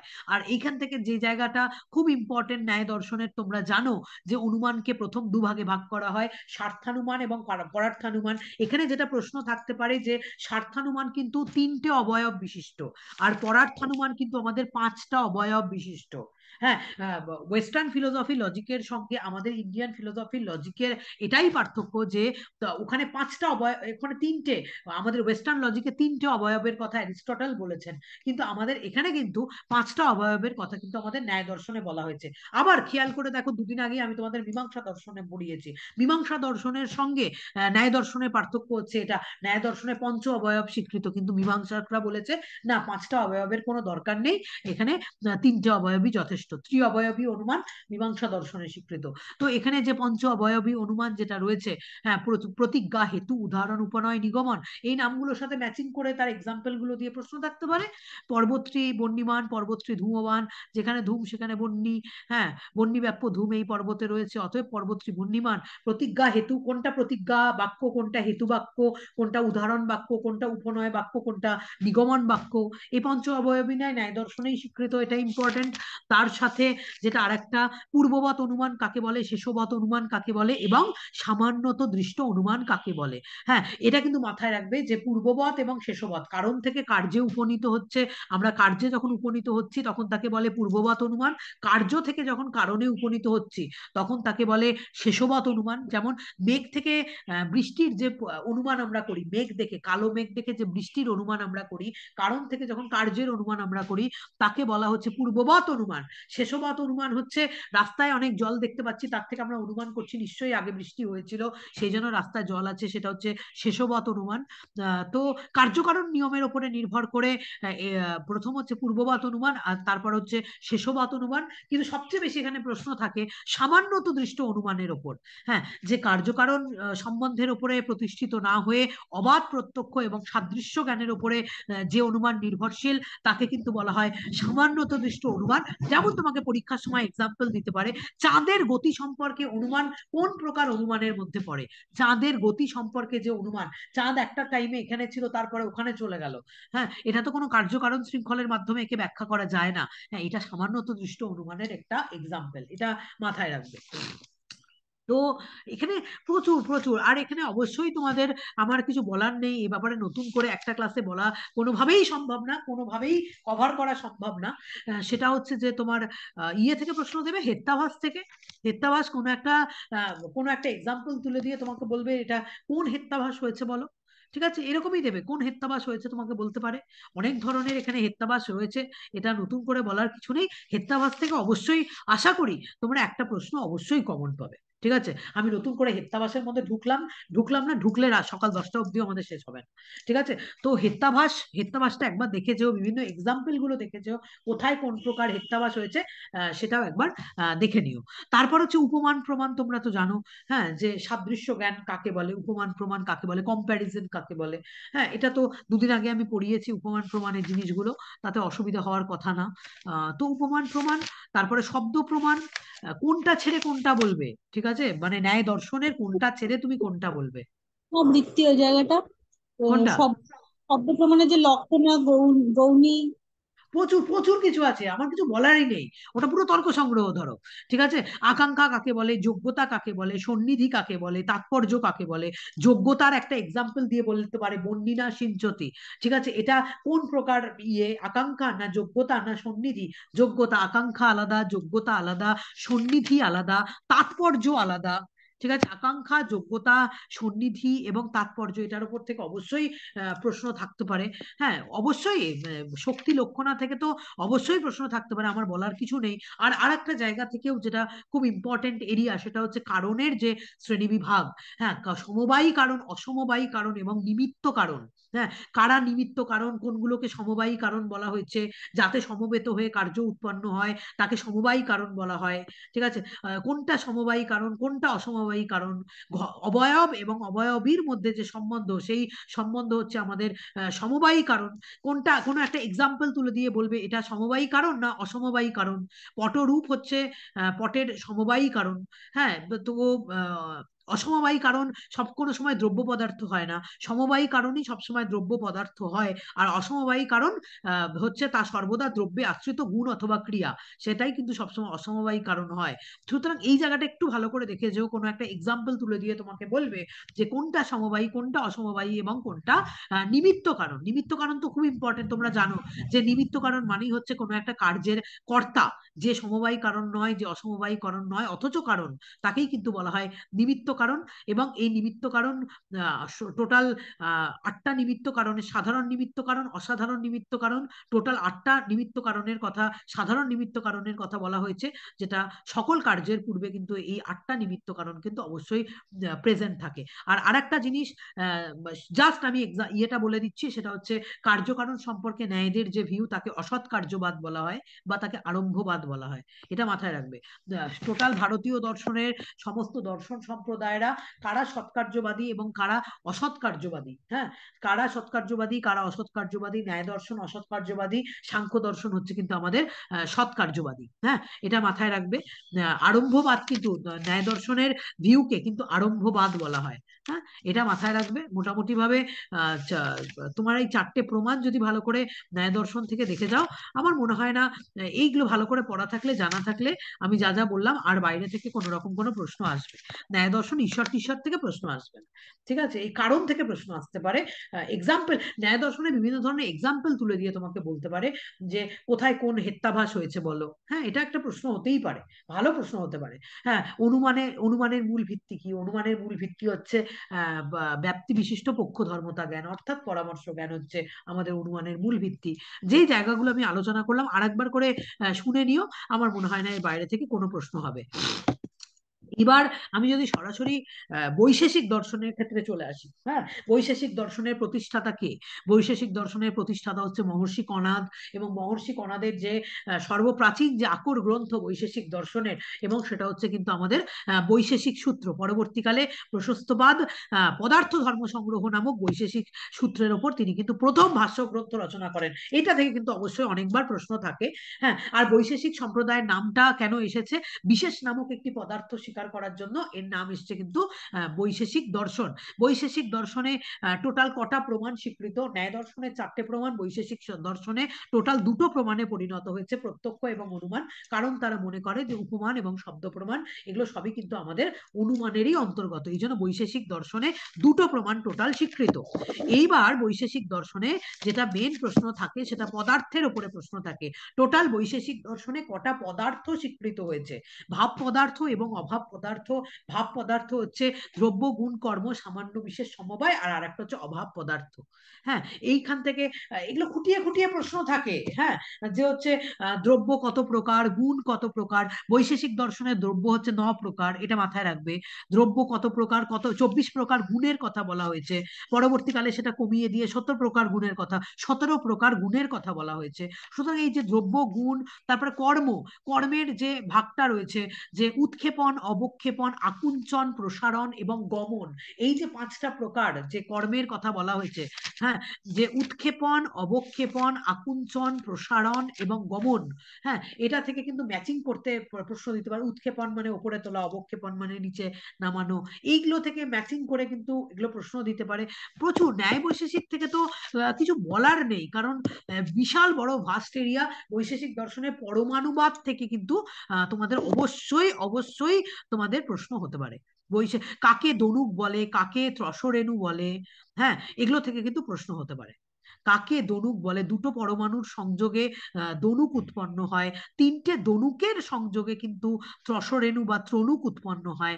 হ্যাঁ, এ তো বৈশেষিক দর্শনের যে পরমাণুবাদ, এই পরমাণুবাদ কিন্তু ভীষণ ভীষণ ইম্পর্টেন্ট। এবং তাদের পরমাণুর মূল বক্তব্য হচ্ছে তাদের পরমাণু হচ্ছে জড়। হ্যাঁ, এই পরমাণুগুলোকে ঈশ্বর বাইরে থেকে একটা ফোর্স সৃষ্টি করে এই পরমাণুগুলোর মধ্যে সংযোগ স্থাপন করে এই পরমাণুগুলোর থেকে এই জগতের সৃষ্টি হয়। অর্থাৎ বৈশেষিক দর্শন ঈশ্বরবাদী, তারা কিন্তু অবশ্যই ঈশ্বরকে স্বীকার করেছে তাদের দর্শনে। হ্যাঁ, তো এই বৈশেষিক পরমাণুবাদের মূল বৈশিষ্ট্য কি? গ্রিক পরমাণুবাদের সঙ্গে বৈশেষিকদের পরমাণুর কোনো রকম কোনো পার্থক্য আছে কিনা? হ্যাঁ, তো এই পরমাণুর অস্তিত্ব কার দ্বারা সিদ্ধ হয়, এটা কিন্তু তোমাদের প্রশ্ন হতে পারে। বৈশেষিক দর্শনে এই যে পরমাণুবাদ, এই পরমাণুর অস্তিত্ব কার দ্বারা সিদ্ধ হয়? এই পরমাণুর অস্তিত্ব অনুমানের দ্বারা বা যোগাযোগ প্রত্যক্ষের দ্বারাই কিন্তু এই পরমাণুর অস্তিত্ব সিদ্ধ হয়। হ্যাঁ, তো পরমাণুকে তো আমরা কেউ চোখে দেখতে পাই না, তার মানে পরমাণুর অস্তিত্ব সম্পর্কে কিভাবে আমরা জ্ঞাত হই? সুতরাং অনুমানের দ্বারা কিন্তু আমরা পরমাণুর অস্তিত্ব সম্বন্ধে জ্ঞাত হই। এখানে এখানে বলার কিছু নেই। এবং এখানে যেটা সামান্য সম্পর্কে বৈশেষিকদের মত তোমরা জানো, হ্যাঁ, যে সামান্য সম্পর্কে বৈশেষিকদের মত, এখানে যেটা প্রশ্ন হতে পারে, হ্যাঁ, এই জাতি বা সামান্যকে 3 ভাগে ভাগ করা হয়। হ্যাঁ, পর সামান্য, অপর সামান্য, পরাপর সামান্য। জাস্ট আমি মাথায় দেওয়ার জন্য বলে দিলাম, সামান্যকে 3 ভাগে ভাগ করা হচ্ছে, পর সামান্য, অপর সামান্য, পরাপর সামান্য। আর এখানে জাতি বাধক কটা রয়েছে? ঠিক আছে, এটা প্রশ্ন হতে পারে। 6টা টোটাল জাতি বাধক রয়েছে। হ্যাঁ, উদয়নাচার্য তার কিরণাবলী নামক গ্রন্থে 6টা জাতি বাধকের কথা বলেছেন। ব্যক্তির অভেদ, তুল্যত্ব, সংকর, অনবস্থা, রূপহানি এবং অসম্বন্ধ। 6টা, জাস্ট নামগুলো জেনে রাখো আপাতত ভাবে, তাহলেই হবে। যারা পড়েছো তারা তো ইন ডিটেলস পড়েছো বিষয়গুলো, আর যারা পড়নি জাস্ট নামগুলো অন্তত পরীক্ষার আগে জেনে রাখো। তাহলে উদয়নাচার্য তার কিরণাবলী গ্রন্থে 6টা জাতিবাধকের কথা বলেছেন। ব্যক্তির অভেদ, তুল্যত্ব, সংকর, অনবস্থা, রূপহানি আর অসম্বন্ধ। আর এখানে যেখান থেকে প্রশ্ন আসতে পারে সেটা হচ্ছে এই যে অভাবের যে শ্রেণীবিভাগ রয়েছে, বৈশেষিক দর্শনে অভাবের যে শ্রেণীবিভাগ রয়েছে, কয় প্রকার অভাব স্বীকৃত, এইখান থেকে কিন্তু অবশ্যই তোমাদের প্রশ্ন দিতে পারে। অভাব মাথায় রাখবে, অভাব হচ্ছে মূলত 2 প্রকার। একটা হচ্ছে অনন্যা ভাব এবং আরেকটা হচ্ছে সংসর্গা ভাব। হ্যাঁ, তো তার ক্যারেক্টারিস্টিক্স এর মধ্যে আমি আর ঢোকার মতো সময়ই নেই। একটা হচ্ছে অনন্যা ভাব এবং আরেকটা হচ্ছে সংসর্গা ভাব। আর সংসর্গা ভাবকে 3 ভাগে ভাগ করা হয়, প্রাগভাব, ধ্বংসাভাব আর অত্যন্তা ভাব। এই পার্থক্যটা কিন্তু মনে রাখবে। অনন্যা ভাব কাকে বলে, সংসর্গা ভাব কাকে বলে, খুব ইম্পর্টেন্ট জায়গা এটা বৈশেষিক দর্শনের অভাব। হ্যাঁ, অনন্যা ভাব আর সংসর্গা ভাব। সংসর্গা ভাবকে 3 ভাগে ভাগ করা হয়, প্রাগভাব, ধ্বংসাভাব আর অত্যন্তা ভাব। কোনো একটা একটা এক্সাম্পল তুলে দিয়ে বলবে এটা কোনটা, এটা প্রাগভাব, এটা ধ্বংসাভাব, না এটা অত্যন্তা ভাব। এখান থেকে কিন্তু অবশ্যই অবশ্যই প্রশ্ন আসতে পারে। হ্যাঁ, এই যে প্রাগভাবের আদি নেই কিন্তু অন্ত আছে, ধ্বংসাভাবের আদি আছে কিন্তু অন্ত নেই, আর অত্যন্তাভাবের আদিও নেই অন্ত নেই, এটা কিন্তু প্রশ্ন থাকে। সংসর্গভাবের যে তিনটে ভাগ, একটা হচ্ছে প্রাগভাব, ধ্বংসাভাব আর অত্যন্তাভাব। প্রাগভাবের আদি নেই, অন্ত আছে, ধ্বংসাভাবের আদি আছে অন্ত নেই, আর অত্যন্তাভাবের আদিও নেই অন্তও নেই। এটা কিন্তু ইম্পর্টেন্ট, এটা কিন্তু জেনে রাখবে। এটা হচ্ছে বৈশেষিক দর্শন, বৈশেষিক দর্শন। তারপর যেটা একটা বড় ইম্পর্টেন্ট এরিয়া হচ্ছে সেটা সাংখ্য দর্শন। তোমরা সবাই জানো সাংখ্য দর্শনের প্রথম গ্রন্থ মহর্ষি কপিল মুনি রচিত সাংখ্য সূত্র। সাংখ্য দর্শনের অনেক অনেক গ্রন্থ আরো পাওয়া যায় পরবর্তীকালে। সাংখ্য দর্শন এবং যোগ দর্শন হচ্ছে এরা সমানতন্ত্র দর্শন। আমি খুব ইম্পর্টেন্ট জায়গা আলোচনা করছি। সাংখ্য দর্শন যোগ দর্শন হচ্ছে সমানতন্ত্র দর্শন, কিন্তু সাংখ্য দর্শন এবং যোগ দর্শনের পার্থক্য হচ্ছে সাংখ্য দর্শনকে নিরীশ্বর সাংখ্য বলা হয়, আর যোগ দর্শনকে শেষর সাংখ্য বলা হয়। ঠিক আছে? ঈশ্বর কৃষ্ণ রচিত সাংখ্য কারিকা, হ্যাঁ, যেটা অক্ষত অবস্থায় এখন আছে, যার মাধ্যমে আমরা সাংখ্য দর্শন থেকে অনেক কিছু ইনফরমেশন আমরা তথ্য আমরা জানতে পারি। এবং সাংখ্য দর্শনকে ডুয়ালিস্ট বলা হয়, দ্বৈতবাদী দর্শন সম্প্রদায় বলা হয়, কারণ তারা মনে করেছেন প্রকৃতি এবং পুরুষ, ঠিক আছে, এই দুটো মূল তত্ত্বের মাধ্যমে তারা যাবতীয় সমস্ত তাদের দর্শনকে ব্যাখ্যা করেছেন বলে সাংখ্যদের দ্বৈতবাদী দর্শন বলা হয়। এবং সাংখ্যরা সৎকার্যবাদী। ন্যায় দর্শন যেমন কার্যকারণ সম্পর্কে ন্যায়ের যে মতবাদ, তাকে যেমন অসৎ কার্যবাদ বলা হয়, তেমনি কার্যকারণ সম্পর্কে সাংখ্যর যে বক্তব্য, তারা কিন্তু সাংখ্যরা সৎকার্যবাদী। এবং বলেই তো দিলাম সাংখ্যরা, বৌদ্ধ দর্শন কিন্তু অসৎ কার্যবাদী, এবং বৌদ্ধ দর্শনের অসৎ কার্যবাদকে অসৎ কারণবাদ বলা হয়।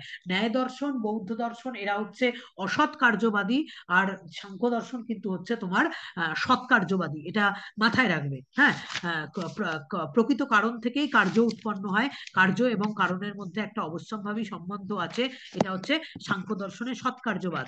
আবার এই সৎকার্যবাদকে, যেখান থেকে এখানে প্রশ্ন আসে, সৎকার্যবাদের দুটো ভাগ, একটা হচ্ছে পরিণামবাদ এবং আরেকটা হচ্ছে বিবর্তবাদ। তোমরা এটা জানো, পরিণামবাদ এবং বিবর্তবাদ।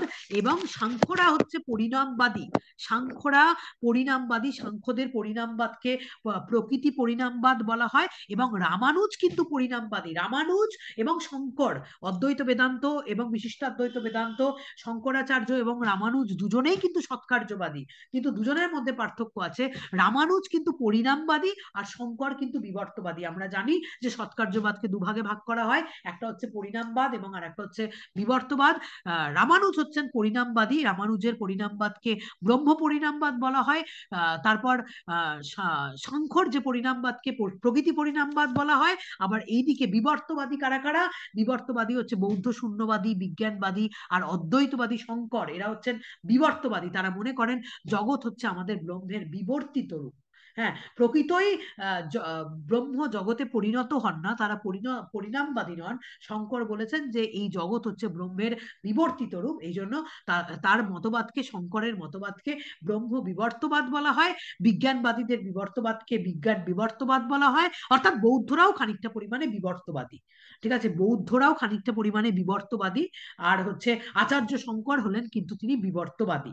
হ্যাঁ, এটা কিন্তু সৎকার্যবাদেরই দুটো ভাগ, একটা হচ্ছে পরিণামবাদ এবং আর একটা হচ্ছে বিবর্তবাদ। তারপরে তো তোমরা জানো যে সাংখ্যদের প্রকৃতি সম্পর্কে, তোমাকে এখান থেকে প্রশ্ন দিতে পারে, হ্যাঁ, যে প্রকৃতির অস্তিত্ব সাধক সাংখ্যদের যে যুক্তি, প্রকৃতির অস্তিত্ব সাধক সাংখ্যরা টোটাল কটা যুক্তি দিয়েছেন? হ্যাঁ, ঈশ্বর কৃষ্ণ তার সাংখ্যকারিকায় প্রকৃতির অস্তিত্ব সাধক কটা যুক্তি দিয়েছেন? ভেদানাং পরিমাণাৎ সমন্বয়াৎ শক্তিত প্রবৃত্তেশ্চ কারণ কার্য বিভাগাৎ অবিভাগাৎ বৈশ্বরূপস্য। টোটাল কিন্তু সাংখ্যরা 4টে যুক্তি দিয়েছেন। হ্যাঁ, প্রকৃতির অস্তিত্ব সাধক সাংখ্যরা 4টে যুক্তি দিয়েছেন। ভেদানাং পরিমাণাৎ সমন্বয়াৎ শক্তিত প্রবৃত্তেশ্চ কারণ কার্য বিভাগাৎ অবিভাগাৎ বৈশ্বরূপস্য। এখান থেকে প্রশ্ন হয়তো দেবে না। ম্যাম 5টা হবে, 5টা কেন? হবে ম্যাম। কেন 5টা হবে? ভেদানাং পরিমাণাৎ কিন্তু একটা কথা, হ্যাঁ, সমন্বয়াৎ কিন্তু একটা কথা, শক্তিত প্রবৃত্তেশ্চ একটা কথা, কারণ কার্য বিভাগাৎ অবিভাগাৎ বৈশ্বরূপস্য তো একই।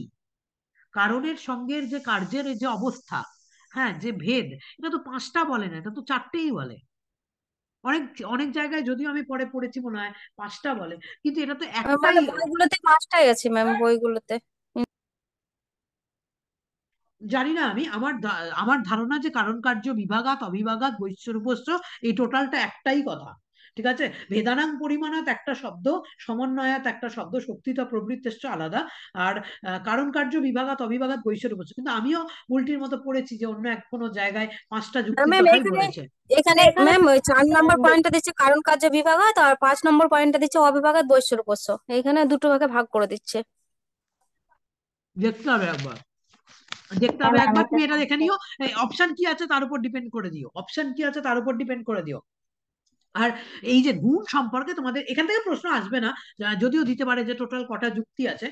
আর গুণ সম্পর্কে তোমাদের কিন্তু অবশ্যই প্রশ্ন আসবে। হ্যাঁ, সত্যগুণের বৈশিষ্ট্য কি, রজগুণের বৈশিষ্ট্য কি, তমগুণের বৈশিষ্ট্য কি, সত্যং লঘু প্রকাশকম উপস্তম্ভকম চলঞ্চ রজ আর গুরু বর্ণ কমেব তম।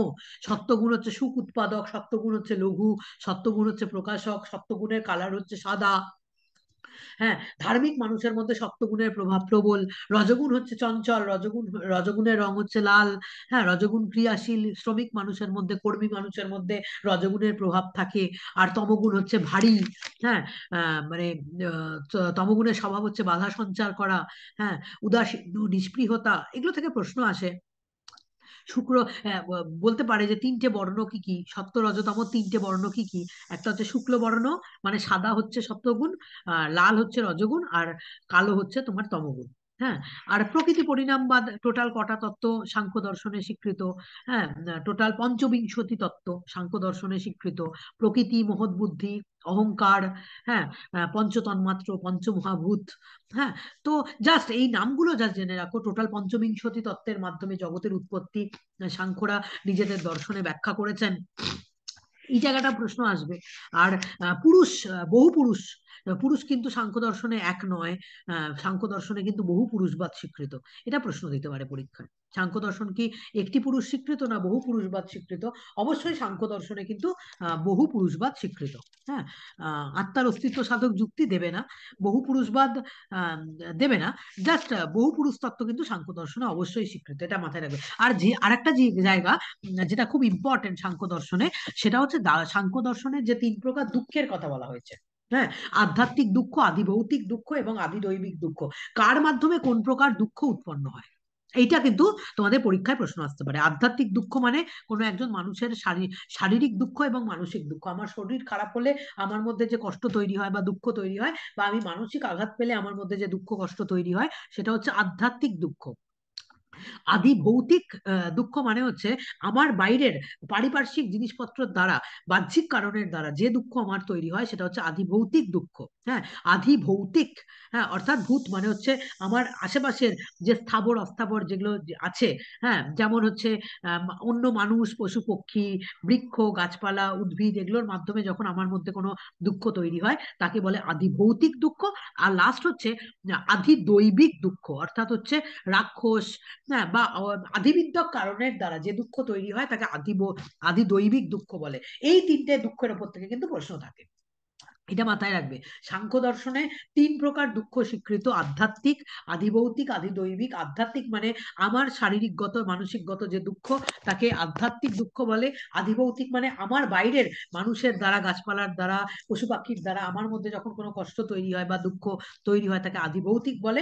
আর আর আমাদের মেটাফিজিক্যাল যে কোনো ঘটনার দ্বারা আমাদের মধ্যে যে দুঃখ তৈরি হয়, তাকে আদিদৈবিক দুঃখ বলে।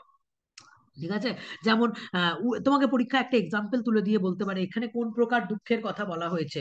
যেমন ভূমিকম্প, বন্যা, বজ্রপাত, এগুলোর মাধ্যমে তোমার মধ্যে কি দুঃখ তৈরি হয়? আদি দৈবিক দুঃখ, এগুলো আদি দৈবিক। ঠিক আছে, এগুলো মানুষ কখনো আগে থেকে জানতে পারে না। বিভিন্ন অপদেবতার দ্বারা যে দুঃখ তৈরি হয়, তাকে আদি দৈবিক দুঃখ বলে। সুতরাং দুঃখের এই পার্টটা কিন্তু খুব ইম্পর্টেন্ট। আর আরেকটা শব্দ জাস্ট জেনে রাখবে, আহ, যে অনুমানকে সাংখ্য দর্শনের দুভাগে ভাগ করা হয়। একটা হচ্ছে বিত অনুমান, আর একটা হচ্ছে অবিত অনুমান। দেবে না হয়তো, জাস্ট একবার বলে রাখলাম। সাংখ্য দর্শনে অনুমান 2 প্রকার: বিত অনুমান, অবিত অনুমান। বিত অনুমান 2 প্রকার: পূর্ববৎ এবং সামান্যত দৃষ্ট। বলে রাখলাম, কিছু লাগবে না, এটা দেবে না, দেবে না পরীক্ষায়। এত এত জটিল জায়গায় তারা যাবেন না, তারা দেবেন না।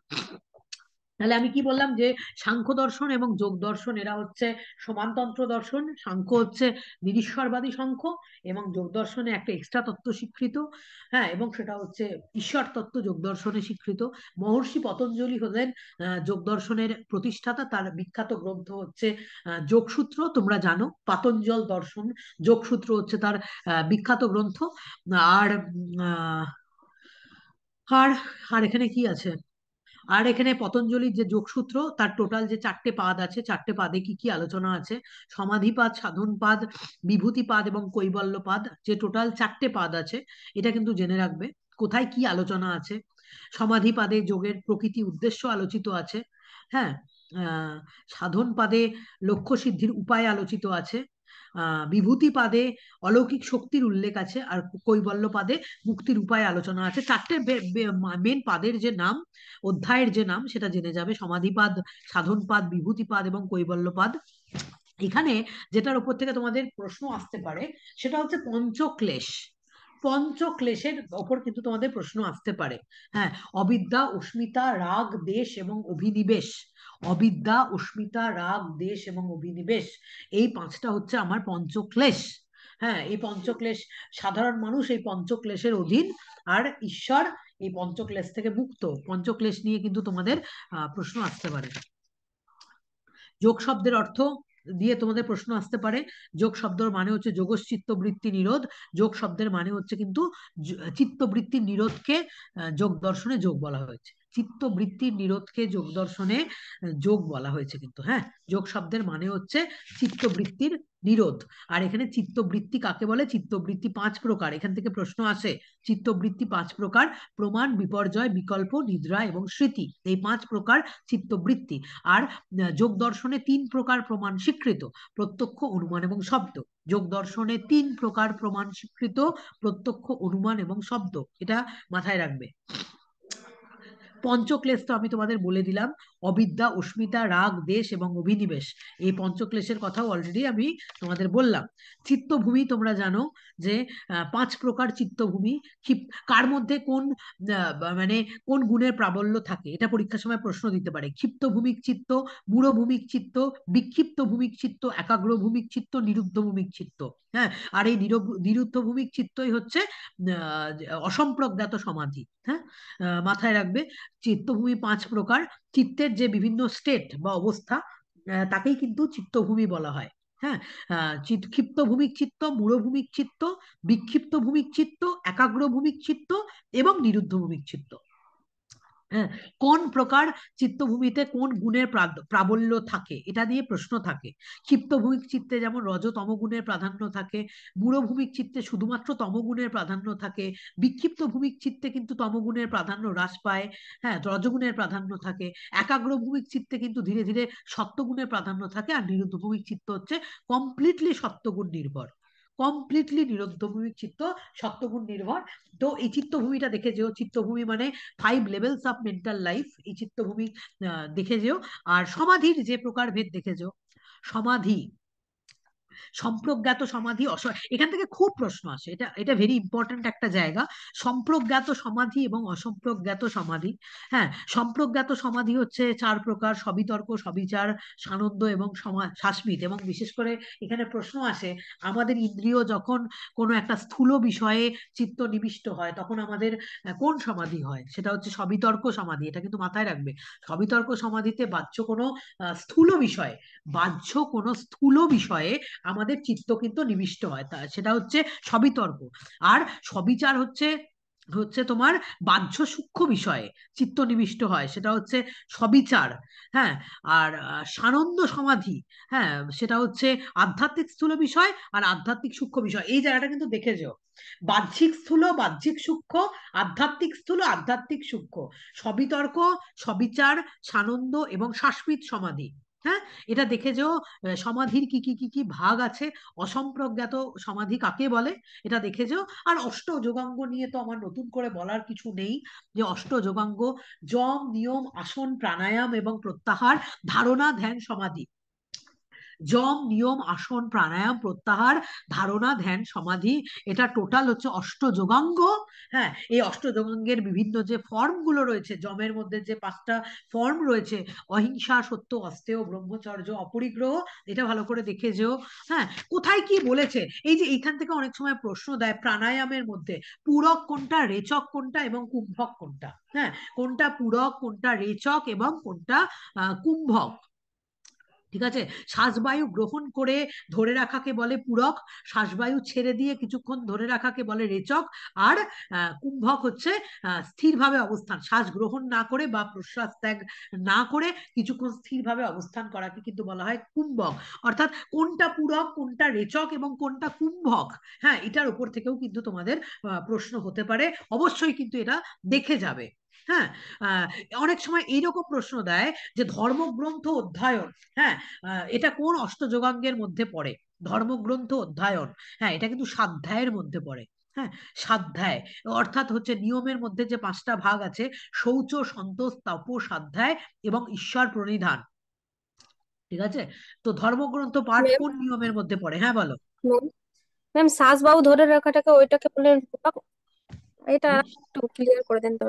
হ্যাঁ, প্রাণায়াম হচ্ছে, তুমি তো এটা জানো যে প্রাণায়াম কি। প্রাণায়াম শ্বাস প্রশ্বাসের যে ক্রিয়া, তার যে নিয়ন্ত্রণ, হ্যাঁ, তাকে বলা হয় প্রাণায়াম। প্রাণায়াম 3 প্রকার, একটা হচ্ছে পূরক, একটা হচ্ছে রেচক, আর আরেকটা হচ্ছে কুম্ভক। হ্যাঁ, পূরক কাকে বলে? শ্বাসবায়ু গ্রহণ করে, শ্বাসবায়ু গ্রহণ করে কিছুক্ষণ সেটাকে ত্যাগ না করে ধরে রাখাকে, হ্যাঁ, শ্বাসবায়ু গ্রহণ করে ধরে রাখাকে বলে পূরক। শ্বাসবায়ু ছেড়ে দিয়ে কিছুক্ষণ যে তুমি শ্বাস গ্রহণ করছো না, শ্বাসবায়ু ছেড়ে দিয়ে কিছুক্ষণ তুমি স্থির আছো, তুমি গ্রহণ করছো না, তাকে বলে রেচক। আর শ্বাস গ্রহণ না করে বা ত্যাগ না করে তুমি স্থির অবস্থায় থাকাকে কিন্তু তোমায় বলা হয় কুম্ভক। পূরক, রেচক আর কুম্ভক। শ্বাসবায়ু গ্রহণ একটা পূরক, শ্বাসবায়ু ত্যাগ হচ্ছে ত্যাগ করে ধরে রাখাকে বলে রেচক, আর শ্বাসবায়ু গ্রহণও না ত্যাগও না, ঠিক আছে, স্থিরভাবে অবস্থান করাটাকে তোমাকে কিন্তু বলা হয় কুম্ভক। হ্যাঁ, এটা কিন্তু দিতে পারে, অনেক সময় দেয় পূরক, রেচক এবং কুম্ভক। এর বাইরে যোগ দর্শনে তেমন ভাবে কিছু নেই। হ্যাঁ, মোটামুটি যোগ দর্শনও আমি তোমাদের আলোচনা বলে দিলাম যে কোন কোন জায়গাগুলো ইম্পর্টেন্ট। আশা করি আরেকবার করে রিভাইজ হয়ে গেল, পরে কথা বলছি। মীমাংসা দর্শন, মহর্ষি জৈমিনী, এই দুদিন আগেই আমাদের মীমাংসা দর্শনের ভীষণ সুন্দর ক্লাস হয়েছে। মহর্ষি জৈমিনীর মীমাংসা দর্শন, জৈমিনী রচিত মীমাংসা সূত্র। হ্যাঁ, পরবর্তীকালে মীমাংসা সূত্রের উপর নিজের ভাষ্য গ্রন্থ রচনা করেছেন সবর স্বামী, তোমরা জানো। হ্যাঁ, পূর্বকাণ্ড, জ্ঞানকাণ্ড, উত্তর কর্মকাণ্ড এবং জ্ঞানকাণ্ড। হ্যাঁ, এটা তো বলেছি। মীমাংসা দর্শনের টোটাল 3টে সম্প্রদায়, প্রাভাকর মীমাংসক, ভাট্ট মীমাংসক এবং মুরারি মিশ্র সম্প্রদায়। এখানে তো অনেক অনেক আলোচনা রয়েছে। হ্যাঁ, এ আবার নতুন করে কি বলবো। হ্যাঁ, এখানে অর্থাপত্তি প্রমাণ, অনুপলব্ধি প্রমাণের উপর থেকে তোমাদের প্রশ্ন আসতে পারে। কারণ হচ্ছে প্রাভাকর সম্প্রদায় অর্থাপত্তিকে স্বতন্ত্র প্রমাণ হিসাবে, শুধু প্রাভাকর সম্প্রদায় অর্থাপত্তিকে তো স্বীকার করেনি, প্রাভাকর সম্প্রদায় উপমানকেও স্বতন্ত্র প্রমাণ হিসাবে স্বীকার করেছেন। উপমান এবং অর্থাপত্তিকে প্রাভাকর সম্প্রদায় স্বতন্ত্র প্রমাণ হিসাবে স্বীকার করেছেন, আর ভাট্ট সম্প্রদায় অনুপলব্ধিকে স্বতন্ত্র প্রমাণ হিসাবে স্বীকার করেছেন। এটা নিয়ে আমি আর বিশেষ কিছু বলছি না, কারণ প্রচুর ক্লাসেস হয়েছে এই দুদিনের আগেই। হ্যাঁ, এখানে আমি যা যা যা যা পড়িয়েছি মোটামুটি ভাবে সব দেখে রাখবে। আর তার মধ্যে যেটা দেখে রাখবে সেটা হচ্ছে প্রামাণ্যবাদটা দেখে রাখবে, কারা শতপ্রামাণ্যবাদী আর কারা পরতপ্রামাণ্যবাদী। ন্যায় দর্শন পরতপ্রামাণ্যবাদী, মীমাংসকরা শতপ্রামাণ্যবাদী। হ্যাঁ, প্রামাণ্যবাদ এবং অপ্রামাণ্যবাদ, সেটার উপর দিয়েও আমি তোমাদের ক্লাস করিয়েছি। বিভিন্ন সম্প্রদায় কারা কোন প্রামাণ্যবাদ স্বীকার করেছেন, এটা দেখে রাখবে। আর ভ্রম সম্পর্কে সবার মতগুলো একটু দেখে রাখবে, এখান থেকে তুমি প্রশ্ন খ্যাতিবাদ অবশ্যই। ম্যাম, হ্যাঁ, বলো। খ্যাতিবাদ থেকে। হ্যাঁ, খ্যাতিবাদ, হ্যাঁ, ওই খ্যাতিবাদ দেখো। খ্যাতিবাদ, খ্যাতিবাদ, ভ্রম সম্পর্কে মত আর প্রামাণ্যবাদ, এই 3টে ইন জেনারেল জিনিস, কার কোনটা মত একটু দেখে রাখবে। খ্যাতিবাদ, ভ্রম সম্পর্কে মতবাদ, আর হচ্ছে প্রামাণ্যবাদ। যেমন হচ্ছে এইখানে আমার মনে পড়ছে যতদূর আমি বলে দিচ্ছি, ন্যায় দর্শনের যে খ্যাতিবাদ, অন্যথা খ্যাতিবাদ, ন্যায় দর্শনের খ্যাতিবাদকে অন্যথা খ্যাতিবাদ বলা হয়। প্রাভাকর সম্প্রদায়ের খ্যাতিবাদকে অখ্যাতিবাদ বলা হয়, এবং ভাট্ট সম্প্রদায় কুমারিল ভট্টের খ্যাতিবাদকে তোমার বিপরীত খ্যাতিবাদ বলা হয়। আরো অনেক খ্যাতিবাদ আছে, হ্যাঁ, আরো অনেক খ্যাতিবাদ আছে বিভিন্ন দর্শনের, বৌদ্ধ দর্শনের খ্যাতিবাদ। জাস্ট নামগুলো জেনে রাখবে। আমি তিনটে মেন ইম্পর্টেন্ট বলে দিলাম। ন্যায় দর্শন হচ্ছে অন্যথা খ্যাতিবাদ, তোমার তোমার হচ্ছে আহ প্রাভাকর সম্প্রদায় হচ্ছে অখ্যাতিবাদ, এবং তোমার কুমারিল ভট্টের মতবাদ হচ্ছে বিপরীত খ্যাতিবাদ। হ্যাঁ, এই খ্যাতিবাদের এই জায়গাগুলো কোনটাকে খ্যাতিবাদ, কোনটাকে প্রামাণ্যবাদ।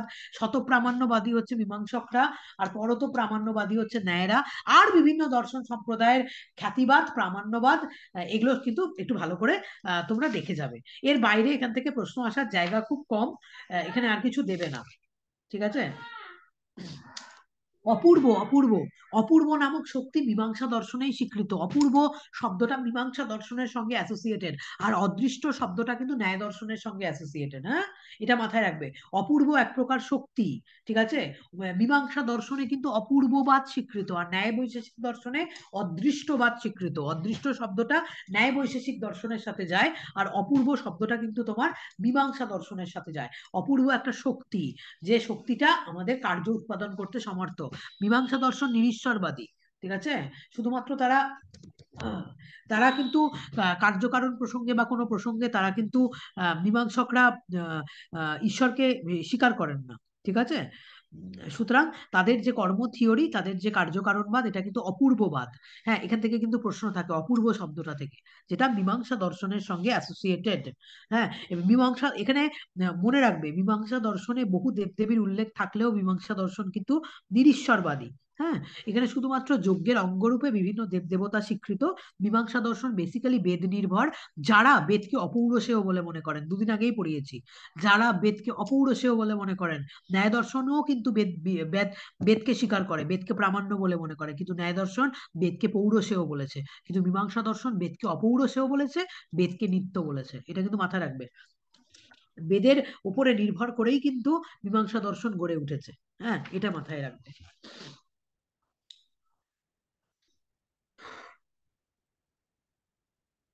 এই তো এখান থেকে এইটুকু প্রশ্ন থাকবে। আর যেটা main important hello ma'am. Last. হ্যাঁ, বলো। হ্যাঁ ম্যাম, বলছিলাম যে ওই যে অপরিসীয় বলেছে, তো মীমাংসা দর্শনে কোন সম্প্রদায় ওটা অপরিসীয় বলেছে? আলোচনা করে দিয়েছিলাম কিছুদিন আগে, এই দুটো তিনটে দিন আগেই টোটাল মীমাংসা দর্শনের পুরো বেদের এই পার্টটা, যে যারা বেদকে অপৌরুষ, মীমাংসা দর্শন টোটালটাই, যারা পূর্ব মীমাংসা দর্শন, যারা পূর্ব মীমাংসা দর্শন, তারা তো বেদকে টোটালটাই অপৌরুষেয় বলেছে। পূর্ব মীমাংসা দর্শন যারা, তারা টোটালটাই বেদকে অপৌরুষেয়ই বলেছে। তাদেরকে বেদকে অপৌরুষেয় বলতে হবে, কারণ তারা শতপ্রামাণ্যবাদী, ঠিক আছে। তারা বেদকে নিত্য বলে মনে করেন, তারা বেদকে অপৌরুষেয় বলে মনে করেন। ক্লিয়ার? হ্যাঁ, তারা সবাই বেদকে অপৌরুষেয় বলে মনে করেছেন, যারা পূর্ব মীমাংসকরা যারা রয়েছেন, ঠিক আছে। আর ন্যায় দর্শন অপোজিট, কিন্তু সেটা বিপরীত মতবাদ পোষণ করেছেন। তারা বেদকে প্রামাণ্য হিসেবে স্বীকার করেন, কিন্তু তারা কখনোই বেদকে কিন্তু অপৌরুষেয় বলে মনে করেন না, ঠিক আছে। তারা কখনোই বেদ অপৌরুষেয় নয়। তার জন্যই দুদিন আগে যে আমি ক্লাসটা, একটা বড় ক্লাস নিয়েছিলাম, সবার জন্যই ক্লাসটা ছিল, হয়তো তোমরা জয়েন করোনি, যেখানে টোটাল বেদকে কেন অপৌরুষেয় মীমাংসকরা বলেছেন সেটা আমি ওখানে আলোচনা করেছিলাম। টোটাল পূর্ব মীমাংসকরা বেদকে কিন্তু দাঁড়াও, প্রাভাকর মীমাংসক এবং ভাট্ট মীমাংসকদের মধ্যে পার্থক্য আছে, মতবিরোধ রয়েছে। ভাট্ট মীমাংসকদের মতে শব্দ প্রমাণকে তারা মনে হয় দুভাগে ভাগ করেছে, একটা হচ্ছে পৌরসেয় এবং আরেকটা হচ্ছে অপৌরসেয়, তাই তো? না, ভাট্ট মীমাংসকরা দুভাগে শব্দ প্রমাণকে ভাগ করেছে, একটা হচ্ছে পৌরসেয় আর একটা হচ্ছে অপৌরসেয়। আর প্রাভাকর মীমাংসকরা শুধুমাত্র অপৌরসেয়কেই স্বীকার করেছেন। সুতরাং তাদের সবার মতেই কিন্তু বেদ হচ্ছে অপৌরসেয়, তাদের সবার মতে। প্রাভাকর মীমাংসক, ভাট্ট মীমাংসক, টোটাল পূর্ব মীমাংসক যারা, তারা বেদকে অপৌরসেয় এবং নিত্য বলেছেন। কিন্তু ন্যায় দর্শন বেদ কিন্তু পৌরসেয়, যদিও তারা বেদের প্রামাণ্য তারা স্বীকার করেছেন। এবং লাস্ট আমি যদি যাই যে বেদান্ত দর্শনের প্রসঙ্গে, আমরা তো প্রথমেই এটা বলে দিলাম, চার ভাগে ভাগ করা হয়: সংগীতা, ব্রাহ্মণ, আরণ্যক এবং উপনিষদ। লাস্ট হচ্ছে আমাদের উপনিষদ। উপনিষদ হচ্ছে কার ওপর তৈরি হয়েছে? মহর্ষি বাদরায়ণের ব্রহ্মসূত্রের ওপর। পরবর্তীকালে উপনিষদের ওপরে প্রথম নিজের গ্রন্থ রচনা করেন বাদরায়ণ, তার ব্রহ্মসূত্র। এবং বাদরায়ণের ব্রহ্মসূত্রের ওপরে ডিপেন্ড করে পরবর্তীকালে অনেকগুলো ভাষ্য ভাষ্যগ্রন্থ রচিত হয়, যেমন শঙ্করের ভাষ্যগ্রন্থের নাম জেনে যাবে, রামানুজের ভাষ্যগ্রন্থের নাম জেনে যাবে, এগুলো কিন্তু নাম জেনে যাবে। ঠিক আছে, শঙ্করের মতবাদকে কেবলাদ্বৈতবাদ বলা হয়, রামানুজের মতবাদকে বিশিষ্টাদ্বৈতবাদ বলা হয়। নিম্বার্ক মধ্যবল্লভ দেবে না। শঙ্করের মতবাদকে কেবলাদ্বৈতবাদ, রামানুজের মতবাদকে বিশিষ্টাদ্বৈতবাদ। হ্যাঁ, এটা জেনে রাখবে। আর প্রস্থানত্রয় কাকে বলা হয় এটা দিতে পারে। হ্যাঁ, উপনিষদ, ভগবদ গীতা এবং ব্রহ্মসূত্র, এই তিনটে গ্রন্থকে একত্রিতভাবে প্রস্থানত্রয় বলা হয়। হ্যাঁ, শ্রুতি প্রস্থান, স্মৃতি প্রস্থান এবং ন্যায় প্রস্থান, প্রস্থানত্রয়। প্রস্থান মানে হচ্ছে আকর গ্রন্থ। আমাদের ভারতীয় দর্শনের বা বেদান্ত দর্শনের তিনটে মূল আকর গ্রন্থ হচ্ছে উপনিষদ, ভগবদ গীতা এবং ব্রহ্মসূত্র। এই তিনটে হচ্ছে কিন্তু আকর গ্রন্থ। আর শঙ্কর, রামানুজ এরা সবাই ইয়ের ওপরে তোমার বাদরায়ণের ব্রহ্মসূত্রের ওপরে নিজেদের ভাষ্য গ্রন্থ রচনা করেছে, এটা মাথায় রাখবে। ম্যাম, শঙ্করের, হ্যাঁ বলো। প্রস্থান ত্রয়টা যেটা বললেন, বলেন তো আরেকবার। প্রস্থান কথাটার মানে হচ্ছে আকর গ্রন্থ, বেদান্ত দর্শনের তিনটে মূল আকর গ্রন্থ, এই জন্য একে প্রস্থান ত্রয় বলা হচ্ছে। আর এই তিনটে আকর গ্রন্থ হচ্ছে শ্রুতি প্রস্থান, স্মৃতি প্রস্থান এবং ন্যায় প্রস্থান। শ্রুতি, স্মৃতি আর ন্যায়, অর্থাৎ উপনিষদ, ভগবদ গীতা এবং ব্রহ্মসূত্র। উপনিষদ, ভগবদ গীতা এবং ব্রহ্মসূত্র, এই তিনটে হচ্ছে বেদান্ত দর্শনের টোটাল আকর গ্রন্থ, যার উপর নির্ভর করে পরবর্তীকালে বেদান্ত দর্শন গড়ে উঠেছে। উপনিষদ, ভগবদ গীতা আর ব্রহ্মসূত্র, বাদরায়ণের ব্রহ্মসূত্র। ঠিক আছে ম্যাম। হ্যাঁ, আর তারপরে হচ্ছে শঙ্করের যে ব্রহ্মতত্ত্ব, তোমরা তো সবাই জানো, কেবলাদ্বৈতবাদ। হ্যাঁ, শ্লোকার্ধেন প্রবক্ষ্যামি যদুক্তং গ্রন্থ কোটিভি ব্রহ্মসত্য জগৎ মিথ্যা জীব ব্রহ্মৈব না পরো। জীব এবং ব্রহ্ম এক এবং অভিন্ন। হ্যাঁ, জীবের যে চারটি অবস্থা, আত্মার যে চারটি অবস্থা একটু আগেই বলেছি, জাগ্রত, স্বপ্ন, সুষুপ্তি এবং তুরীয়, এটার উপর থেকে প্রশ্ন থাকতে পারে, আমি খুব ভালো করে পড়িয়ে দিয়েছি। আর ব্রহ্মের যে স্বরূপ, ব্রহ্ম নির্গুণ, ব্রহ্ম নির্বিশেষ। হ্যাঁ, ব্রহ্মকে কেউ কখনো জানতে পারে না। হ্যাঁ, ব্রহ্মকে নেতি নেতি বলে জানতে হয়। এখানে কিছু বলার নেই, এগুলো আমি বলে দিয়েছিলাম, আলোচনা করে দিয়েছিলাম সবটা। আর এখানে যেটা এখানে প্রশ্ন থাকতে পারে, দাঁড়া আমি তোমাকে বলছি। এই যে ব্রহ্মের যে সত্তাত্রয়ীবিধ্যবাদ, এটাতে প্রশ্ন থাকতে পারে।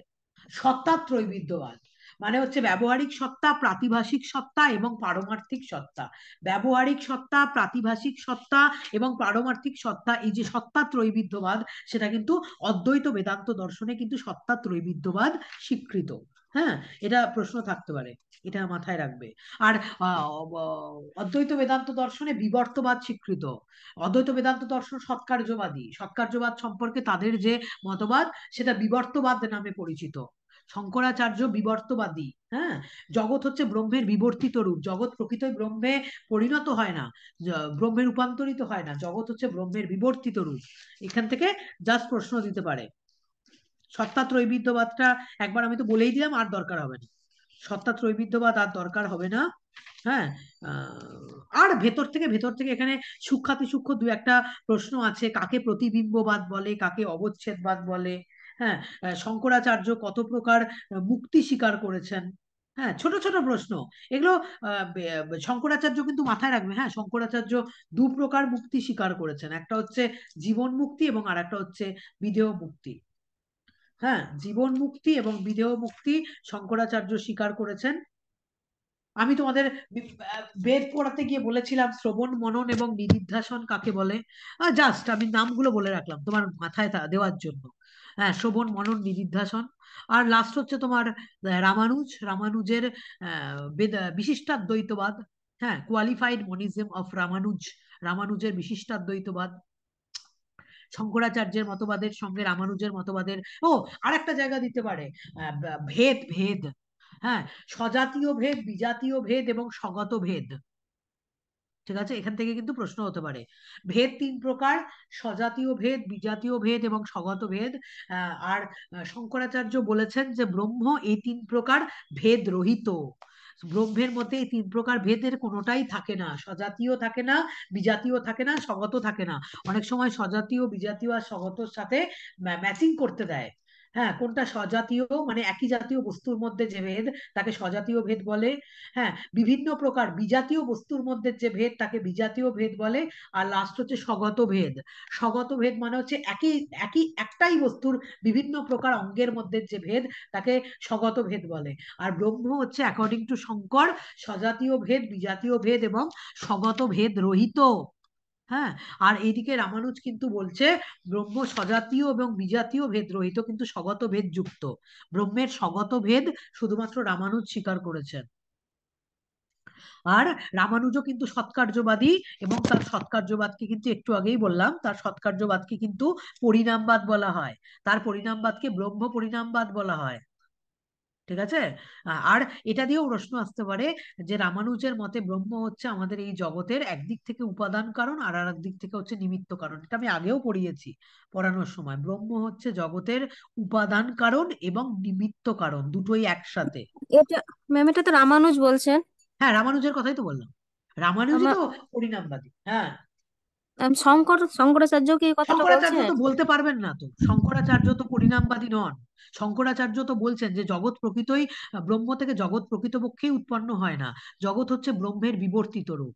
আমরা আমাদের ব্যবহারিক সত্তায় আমরা ব্রহ্ম ব্রহ্মকে জগৎ ভেবে ভুল করি, কিন্তু যখন আমাদের প্রকৃত জ্ঞানের উন্মেষ ঘটে তখন আমরা দেখি ব্রহ্মই, জগৎ সব মিথ্যা। এই জন্য তো তিনি বলছেন ব্রহ্ম সত্য জগৎ মিথ্যা। শঙ্কর তো স্বীকার করতে পারবেন না, শঙ্কর তো বলতে পারবেন না যে এই জগৎ উৎপন্ন হয়েছে। তিনি তো বলেননি এই জগৎ উৎপন্ন হয়েছে। রামানুজ বলেছেন যে ব্রহ্ম হচ্ছে জগতের উপাদান কারণ এবং নিমিত্ত কারণ। সেটা তো শঙ্কর বলতে পারবেন না, কারণ শঙ্কর বিবর্তবাদী। শঙ্কর তো তোমার পরিণামবাদী নন। তিনি তো স্বীকার করেনই যে জগৎ উৎপন্ন হয়েছে। জগৎ হচ্ছে ব্রহ্মের বিবর্তিত রূপ। হ্যাঁ, আমরা যেমন রজ্জুকে সর্প বলে ভুল করি, তেমনি অনেক সময় আমরা আমাদের জ্ঞানের অভাববশত এই জগৎ বলে ভুল করি, কিন্তু যখন প্রকৃত জ্ঞানের উন্মেষ হয় তখন আমরা দেখি যে ব্রহ্মই একমাত্র সত্য আর জগৎ হচ্ছে মিথ্যা। ঠিক আছে। সুতরাং ব্রহ্ম জগতের উপাদান কারণ এবং নিমিত্ত কারণ, সেটা রামানুজ স্বীকার করেছেন। এখান থেকে জাস্ট প্রশ্ন আসতে পারে। আর কিছু প্রশ্ন যা আমি আলোচনা করলাম, যতদূর আলোচনা করলাম, হ্যাঁ, মনে তো হয় না এর বাইরে থেকে আর কোনো ধরনের কোনো প্রশ্ন হতে পারে। ম্যাম, রামানুজ কি সাযুজ্য ব্রহ্ম স্বীকার করেছেন না সারূপ্য? সাযুজ্য ব্রহ্ম না, ওই যে ওই ওই কনসেপ্টটা আছে, বলো। মনে পড়ছে না। সাযুজ্য মুক্তি ওটা ম্যাম, সাযুজ্য মুক্তি মুক্তি হচ্ছে মুক্তি মুক্তি অপরতা, সারূপ্য হচ্ছে মুক্তি। রামানুজ। হ্যাঁ, দেখে নেবে দেখে নেবে কে কোন মুক্তি স্বীকার করেছে, সেটা একবার চেক করে দেখে নেবে। বিশেষ করে শঙ্করাচার্য এবং রামানুজ কে কোন মুক্তি স্বীকার করেছে, জাস্ট এইটুকু দেখে নেবে। আর কিছু নেই তো এখানে, আর কিছু নেই। শঙ্করাচার্য বিবর্তবাদ, রামানুজ পরিণামবাদ। সুতরাং শঙ্করাচার্যের পক্ষে কখনোই জগৎ যেহেতু পরিণত হয় না বা পরিণাম হয় না, সেই জন্য শঙ্করাচার্য কিন্তু পরিণামবাদী নন। তিনি নিমিত্ত কারণ, উপাদান কারণ এগুলো স্বীকারই করতে পারবেন না। স্বীকার করতে পারবেন রামানুজ, আর রামানুজ বলেছেন উপাদান কারণ এবং নিমিত্ত কারণ একসাথে। ও, আর একটা জিনিস, শঙ্করাচার্য শুধুমাত্র নির্গুণ ব্রহ্ম স্বীকার করেছেন। হ্যাঁ, আর নির্গুণ সগুণের এই ভেদ স্বীকার করেছেন হচ্ছে রামানুজ। রামানুজ ভক্তিবাদী আর শঙ্করাচার্য জ্ঞানমার্গী। শঙ্করাচার্য জ্ঞানবাদী, রামানুজ ভক্তিবাদী। এবং রামানুজের পরবর্তীকালে যারা সমস্ত দার্শনিকরা রয়েছেন, নিম্বার্ক, মধ্যবল্লভ, এরা সবাই ভক্তিবাদী। এরা সবাই ভক্তিকে সমর্থন করেছেন। ঠিক আছে, ভক্তির মাধ্যমে তারা মনে করেছেন ঈশ্বরের কাছে পৌঁছানো যায়। আর শঙ্করাচার্য হচ্ছে জ্ঞানমার্গী, জ্ঞানের মাধ্যমে, জ্ঞানের কথা। সমুচ্চয়বাদ, জ্ঞান কর্ম সমুচ্চয়। হ্যাঁ, জেনে রাখবে, জানো তো জ্ঞান কর্ম সমুচ্চয়বাদ কি, জানো তো? ভক্তি জ্ঞান কর্ম সমের মাধ্যমে আমাদের মুক্তি লাভ সম্ভব হয়, কোনো একটা নির্দিষ্ট বিষয়বস্তুর মাধ্যমে না, সবগুলো একত্রিত ভাবে জ্ঞান সম্ভব হয়। প্রস্থান ত্রয়টা ভালো করে জেনে রাখবে। উপনিষদ, ভগবদ গীতা এবং হচ্ছে ব্রহ্মসূত্র, এই তিনটে হচ্ছে আমাদের বেদান্ত দর্শনের টোটাল আকর গ্রন্থ, যাকে বলা হয় প্রস্থান ত্রয়। এটা আলোচনার বিষয়। সমুচ্চয়বাদী রামানুজি। হ্যাঁ হ্যাঁ হ্যাঁ, রামানুজ রামানুজ রামানুজ। দেখে নেবে সব। ওই আরেকটা জিনিস দেখবে, হ্যাঁ, এই কর্মের শ্রেণী বিভাগগুলো একটু দেখবে। হ্যাঁ, অনারব্ধ কর্ম কাকে বলে, আরব্ধ কর্ম কাকে বলে। হ্যাঁ, এখান থেকে কিন্তু প্রশ্ন দেয়, কাকে অনারব্ধ কর্ম বলে, কাকে আরব্ধ কর্ম বলে। পূর্বজন্মের কৃতকর্মের ফল এখনো ভোগ শুরু হয়নি, তাকে অনারব্ধ কর্ম বলে। হ্যাঁ, আর আরব্ধ কর্ম হচ্ছে যাকে অনারব্ধ কর্ম বলে, আরব্ধ কর্ম বলে, তুমি এটা দেখে নেবে। সকাম কর্ম নিষ্কাম কর্মের এই ভেদ ভগবদ গীতায় স্বীকৃত। হ্যাঁ, কর্মের এই ভেদ সকাম কর্ম নিষ্কাম কর্ম ভগবদ গীতায় স্বীকৃত। নিত্য কর্ম, নৈমিত্তিক কর্ম, কাম্য কর্ম, এগুলো মীমাংসা দর্শনে স্বীকৃত। হ্যাঁ, এটা দেখে রাখবে। কর্মের শ্রেণীবিভাগটা একটু দেখে রাখবে। আর সকর্ম, অকর্ম, বিকর্ম, এই কর্মের এই শ্রেণীবিভাগ কিন্তু ভগবদ গীতায় স্বীকৃত। হ্যাঁ, এটা কিন্তু জেনে রাখবে। কর্ম, অকর্ম, বিকর্ম এটা ভগবদ গীতায় স্বীকৃত। সকাম কর্ম, নিষ্কাম কর্মের ভেদ ভগবদ গীতায় স্বীকৃত। নিত্যকর্ম, নৈমিত্তিক কর্ম, কাম্যকর্ম, নিষিদ্ধ কর্ম এগুলো সবই হচ্ছে আমাদের মীমাংসা দর্শনে স্বীকৃত। আর কর্মের আদার শ্রেণীবিভাগ হিসাবে অনারব্ধ কর্ম, আরব্ধ কর্ম কাকে বলে, হ্যাঁ জাস্ট এটা দেখে রাখবে। কৃতকর্মের ফলভোগ শুরু হয়েছে আর কৃতকর্মের ফলভোগ শুরু হয়নি। ঠিক আছে, শুরু হয়নি যেটা, সেটা হচ্ছে অনারব্ধ কর্ম। আর পূর্বজন্মে কৃতকর্মের ফলভোগ শুরু হয়েছে সেটা হচ্ছে প্রারব্ধ কর্ম বা আরব্ধ কর্ম। এটা দেখে রাখবে। এটা বলেই তো দিলাম, আর লাগবে না, আর তো সময়ও নেই তোমাদের কাছে দেখার মতো। আর আর কিচ্ছু না, হয়েছে, অনেক আলোচনা হয়েছে। ফিলোসফি শব্দটার মানে হচ্ছে জ্ঞানের প্রতি অনুরাগ। ফিলোসফি শব্দটার মানে লাভ অফ উইজডম, জ্ঞানের প্রতি অনুরাগ। কারা নিরীশ্বরবাদী বলেই দিয়েছি, কারা আস্তিক নাস্তিক সব বলে দিয়েছি। ঠিক আছে, আর আর লাগবে না, অনেক হয়েছে, অনেক পড়ে ফেলেছো, আর লাগবে না, সব বলে দিয়েছি মোটামুটি। একবার করে সব আলোচনা করে দিলাম। আমি জানি যে তোমরা হয়তো পড়ার মতো আর সময় পাবে না, আমি জানি না আজকের এই ক্লাসটাও তোমাদের জন্য হেল্পফুল হলো কিনা। আমার তো অবস্থা খারাপ, ধরো 2 ঘন্টা রিট্রিবিউটিভ ধরে।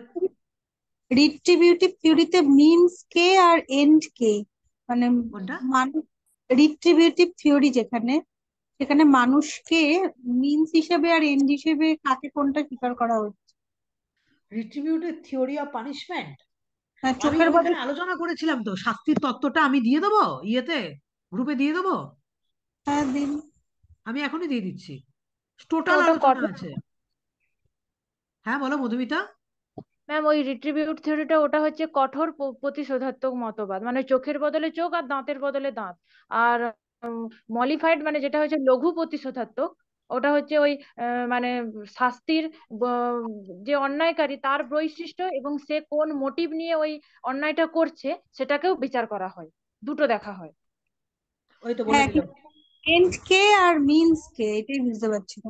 কাকে যেমন উপায় রিফর্মেটিভ এর ক্ষেত্রে মানুষকে হচ্ছে উদ্দেশ্য হিসেবে গ্রহণ করা হচ্ছে না, মানে মিনস হিসেবে, মানে লক্ষ্য হিসেবে গ্রহণ করা হচ্ছে। সেটা যে হচ্ছে যেটা রিফর্মেটিভে যেটা লক্ষ্য হিসেবে মানুষকে উপায় হিসেবে গ্রহণ করছে সেটা হচ্ছে প্রতিরোধাত্মক। আর এই যে চোখের সেটা হচ্ছে প্রতিশোধাত্মক। হ্যাঁ ওইটাই জিজ্ঞেস করছি, সব ওখানে গুলিয়ে দিত।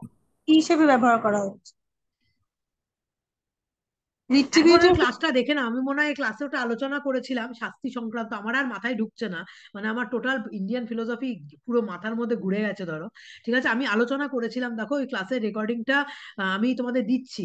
ঠিক আছে, ওই ক্লাসের রেকর্ডিংটা আমি তোমাদের দিচ্ছি, তুমি একবার দেখে নাও, শাস্তি সম্পর্কে মতটা পুরো ক্লিয়ার হয়ে যাবে। 1 ঘন্টা লাগবে টোটাল ক্লাসটা ক্লিয়ার করতে। ঠিক আছে, যা শুনে নাও, অনেক কিছু প্রশ্ন কমন পেতে পারো এখান থেকে, কারা কোন মতবাদ করেছে। ঠিক আছে, যেমন অ্যারিস্টটল প্রতিশোধাত্মক মতবাদ স্বীকার করেছে। ঠিক আছে, এই আমি আমি তোমাদের পাঠাচ্ছি, এখনই পাঠাচ্ছি। মানে কি বলো, মানে কিছু কি সুবিধা হলো আমি আলোচনা করে দেওয়াতে? আমার অবস্থা তো খুব খারাপ এখন। ম্যাম হ্যাঁ যে ম্যাম, প্রশ্ন অবশ্যই অনেক। ম্যাম, করতে, প্রশ্নটা কি বললো? ওই যে কোনটাকে মিনস হিসাবে ব্যবহার করা হয়েছে, মানুষকে কি এখানে যা শুধুমাত্র একটা উপায় হিসাবে ব্যবহার করা হয়েছে নাকি, সেটা জিজ্ঞাসা করলো।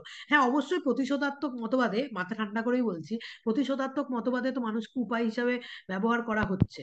হ্যাঁ তাই না? কোনটাকে উপায় হিসাবে ব্যবহার করা হয়েছে, কোনটাকে লক্ষ্য হিসাবে ব্যবহার করা হয়েছে। যে মানুষকে উপায় হিসেবে ব্যবহার করছে ওটাই হ্যাঁ, হচ্ছে মানে মানুষকে এখানে উপায় হিসাবে ব্যবহার করা হচ্ছে প্রতিশোধাত্মক মতবাদে। ঠিক আছে, আমি ক্লাসটা দিচ্ছি, দেখো না, অত ডাউট থাকবেই না, আমি ক্লাসটা দিচ্ছি। হ্যাঁ তোমরা দেখো। খুব ভালো লাগলো ম্যাম, ভেরি হেল্পফুল ক্লাস। আমি জানি না কি হেল্পফুল করলাম, আমি তো বলে গেলাম গড় গড় গড় গড় করে। কিন্তু হ্যাঁ এইটুকু যে হচ্ছে, যে যেটা আলোচনা করলাম আহ, তার মধ্যে থেকেই প্রশ্ন পাবে। একটু মাথা ঠান্ডা করে গিয়ে পরীক্ষা দাও। হ্যাঁ একটু মাথা ঠান্ডা করে পরীক্ষা দাও। আর বই দেখতে হবে না। ঠিক আছে? যদি সময় না থাকে, অনেক পড়াশোনা করেছো দীর্ঘদিন ধরে, এই বিষয়টা নিয়ে তোমরা পড়াশোনা করেছো, হ্যাঁ, অনেক দিন ধরে তোমরা এসএলএসটি, সামনে এসএলএসটি হবে, আরো ভালো করে কিছু দিনের জন্য প্রিপারেশন নিতে হবে। হ্যাঁ, পুরো ইন্ডিয়ান ফিলোসফি একটা বই একটা ক্লাসের মধ্যে বলা মানে আমার তো অবস্থা খারাপ, ধরো 2 ঘন্টার মধ্যে এটাকে ক্লিয়ার করা বিভিন্ন টপিক গুলো। হ্যাঁ, কিন্তু হ্যাঁ, এইটুকুর মধ্যে থেকেই তোমাদের প্রশ্ন হবে। ম্যাম হ্যাঁ বলো। ম্যাম মানে কে জ্ঞান মার্গী, ভক্তি মার্গী আর জ্ঞান কর্ম সমুচ্চয়বাদী, কারো সামনে মানে কাছে যদি এটা একটু থাকে একটু দিতে বলবেন তো। না আমি লিখেছি কিন্তু আমি খুঁজে পাচ্ছি না, আমি ওই জায়গাটা একটু ভুলে গেছি। একটু দিয়ে দিও তো তো, কারো যাতে সামনে যারা যদি আছে। থাকে তাহলে একটু ফটো দেখো, তুলে গুরুত্ব আমার দিচ্ছি। আমার যেটা মাথায় আছে সেটা আমি তোমাকে বলে দিই। একটা হচ্ছে জ্ঞানমার্গী হচ্ছে শুধুমাত্রই শঙ্কর, শুধুমাত্রই শঙ্করাচার্য হচ্ছে জ্ঞানমার্গী। হ্যাঁ, আর বাকিরা সবাই যারা রয়েছেন, বেদান্তিকরা যারা রয়েছেন, যেমন শঙ্করাচার্য, সরি, রামানুজ, নিম্বার্ক, মধ্ব, বল্লভ, এরা সবাই ভক্তিমার্গী, সবাই ভক্তিমার্গী পরবর্তী। স্পেশালি শুধুমাত্র শঙ্করাচার্য, তিনি হলেন কিন্তু জ্ঞানমার্গী। ঠিক আছে? হ্যাঁ, না, অবশ্যই হবে হবে হবে। আর মধ্য দেখি বল্লভ ক্লাস, এগুলো তো কোনো প্রশ্ন দেবে না তো? মধ্য বল্লভ নিম্বার? না দেবে না, দেবে না, দেবে না, দেবে না, দেবে না। তাহলে যদি যদি তোমার মনে হয় যে তোমার এখান থেকে প্রশ্ন দিচ্ছে, দাঁড়াও আমি তোমাকে, যদি দেয় তাহলে একটা জিনিসই শুধুমাত্র দিতে পারে, তার বাইরে দেবে না। সেটা হচ্ছে শঙ্করাচার্যের কেবলাদ্বৈতবাদ, রামানুজের বিশিষ্টাদ্বৈতবাদ, নিম্বার্কের দ্বৈতাদ্বৈতবাদ, হ্যাঁ, নিম্বার্কের দ্বৈতাদ্বৈতবাদ, মধ্যের দ্বৈতবাদ, আর বল্লভের শুদ্ধাদ্বৈতবাদ। ব্যাস এইটুকু জেনে রাখো। ম্যাচিং নিম্বার্কের দিতে পারে। হ্যাঁ, দিতে পারে। মধ্যের শোনো, নিম্বার্কের দ্বৈতাদ্বৈতবাদ, মধ্যের দ্বৈতবাদ, আর বল্লভের হচ্ছে শুদ্ধাদ্বৈতবাদ। এই 3টে নাম জেনে রাখো, তাহলেই হবে, আর কিছু লাগবে না, আর কিছু লাগবে না। হয়ে গেছে, ম্যাম একটা অনেক কথা পড়েছো। বলবো? হ্যাঁ বলো অভিজিৎ, বলো।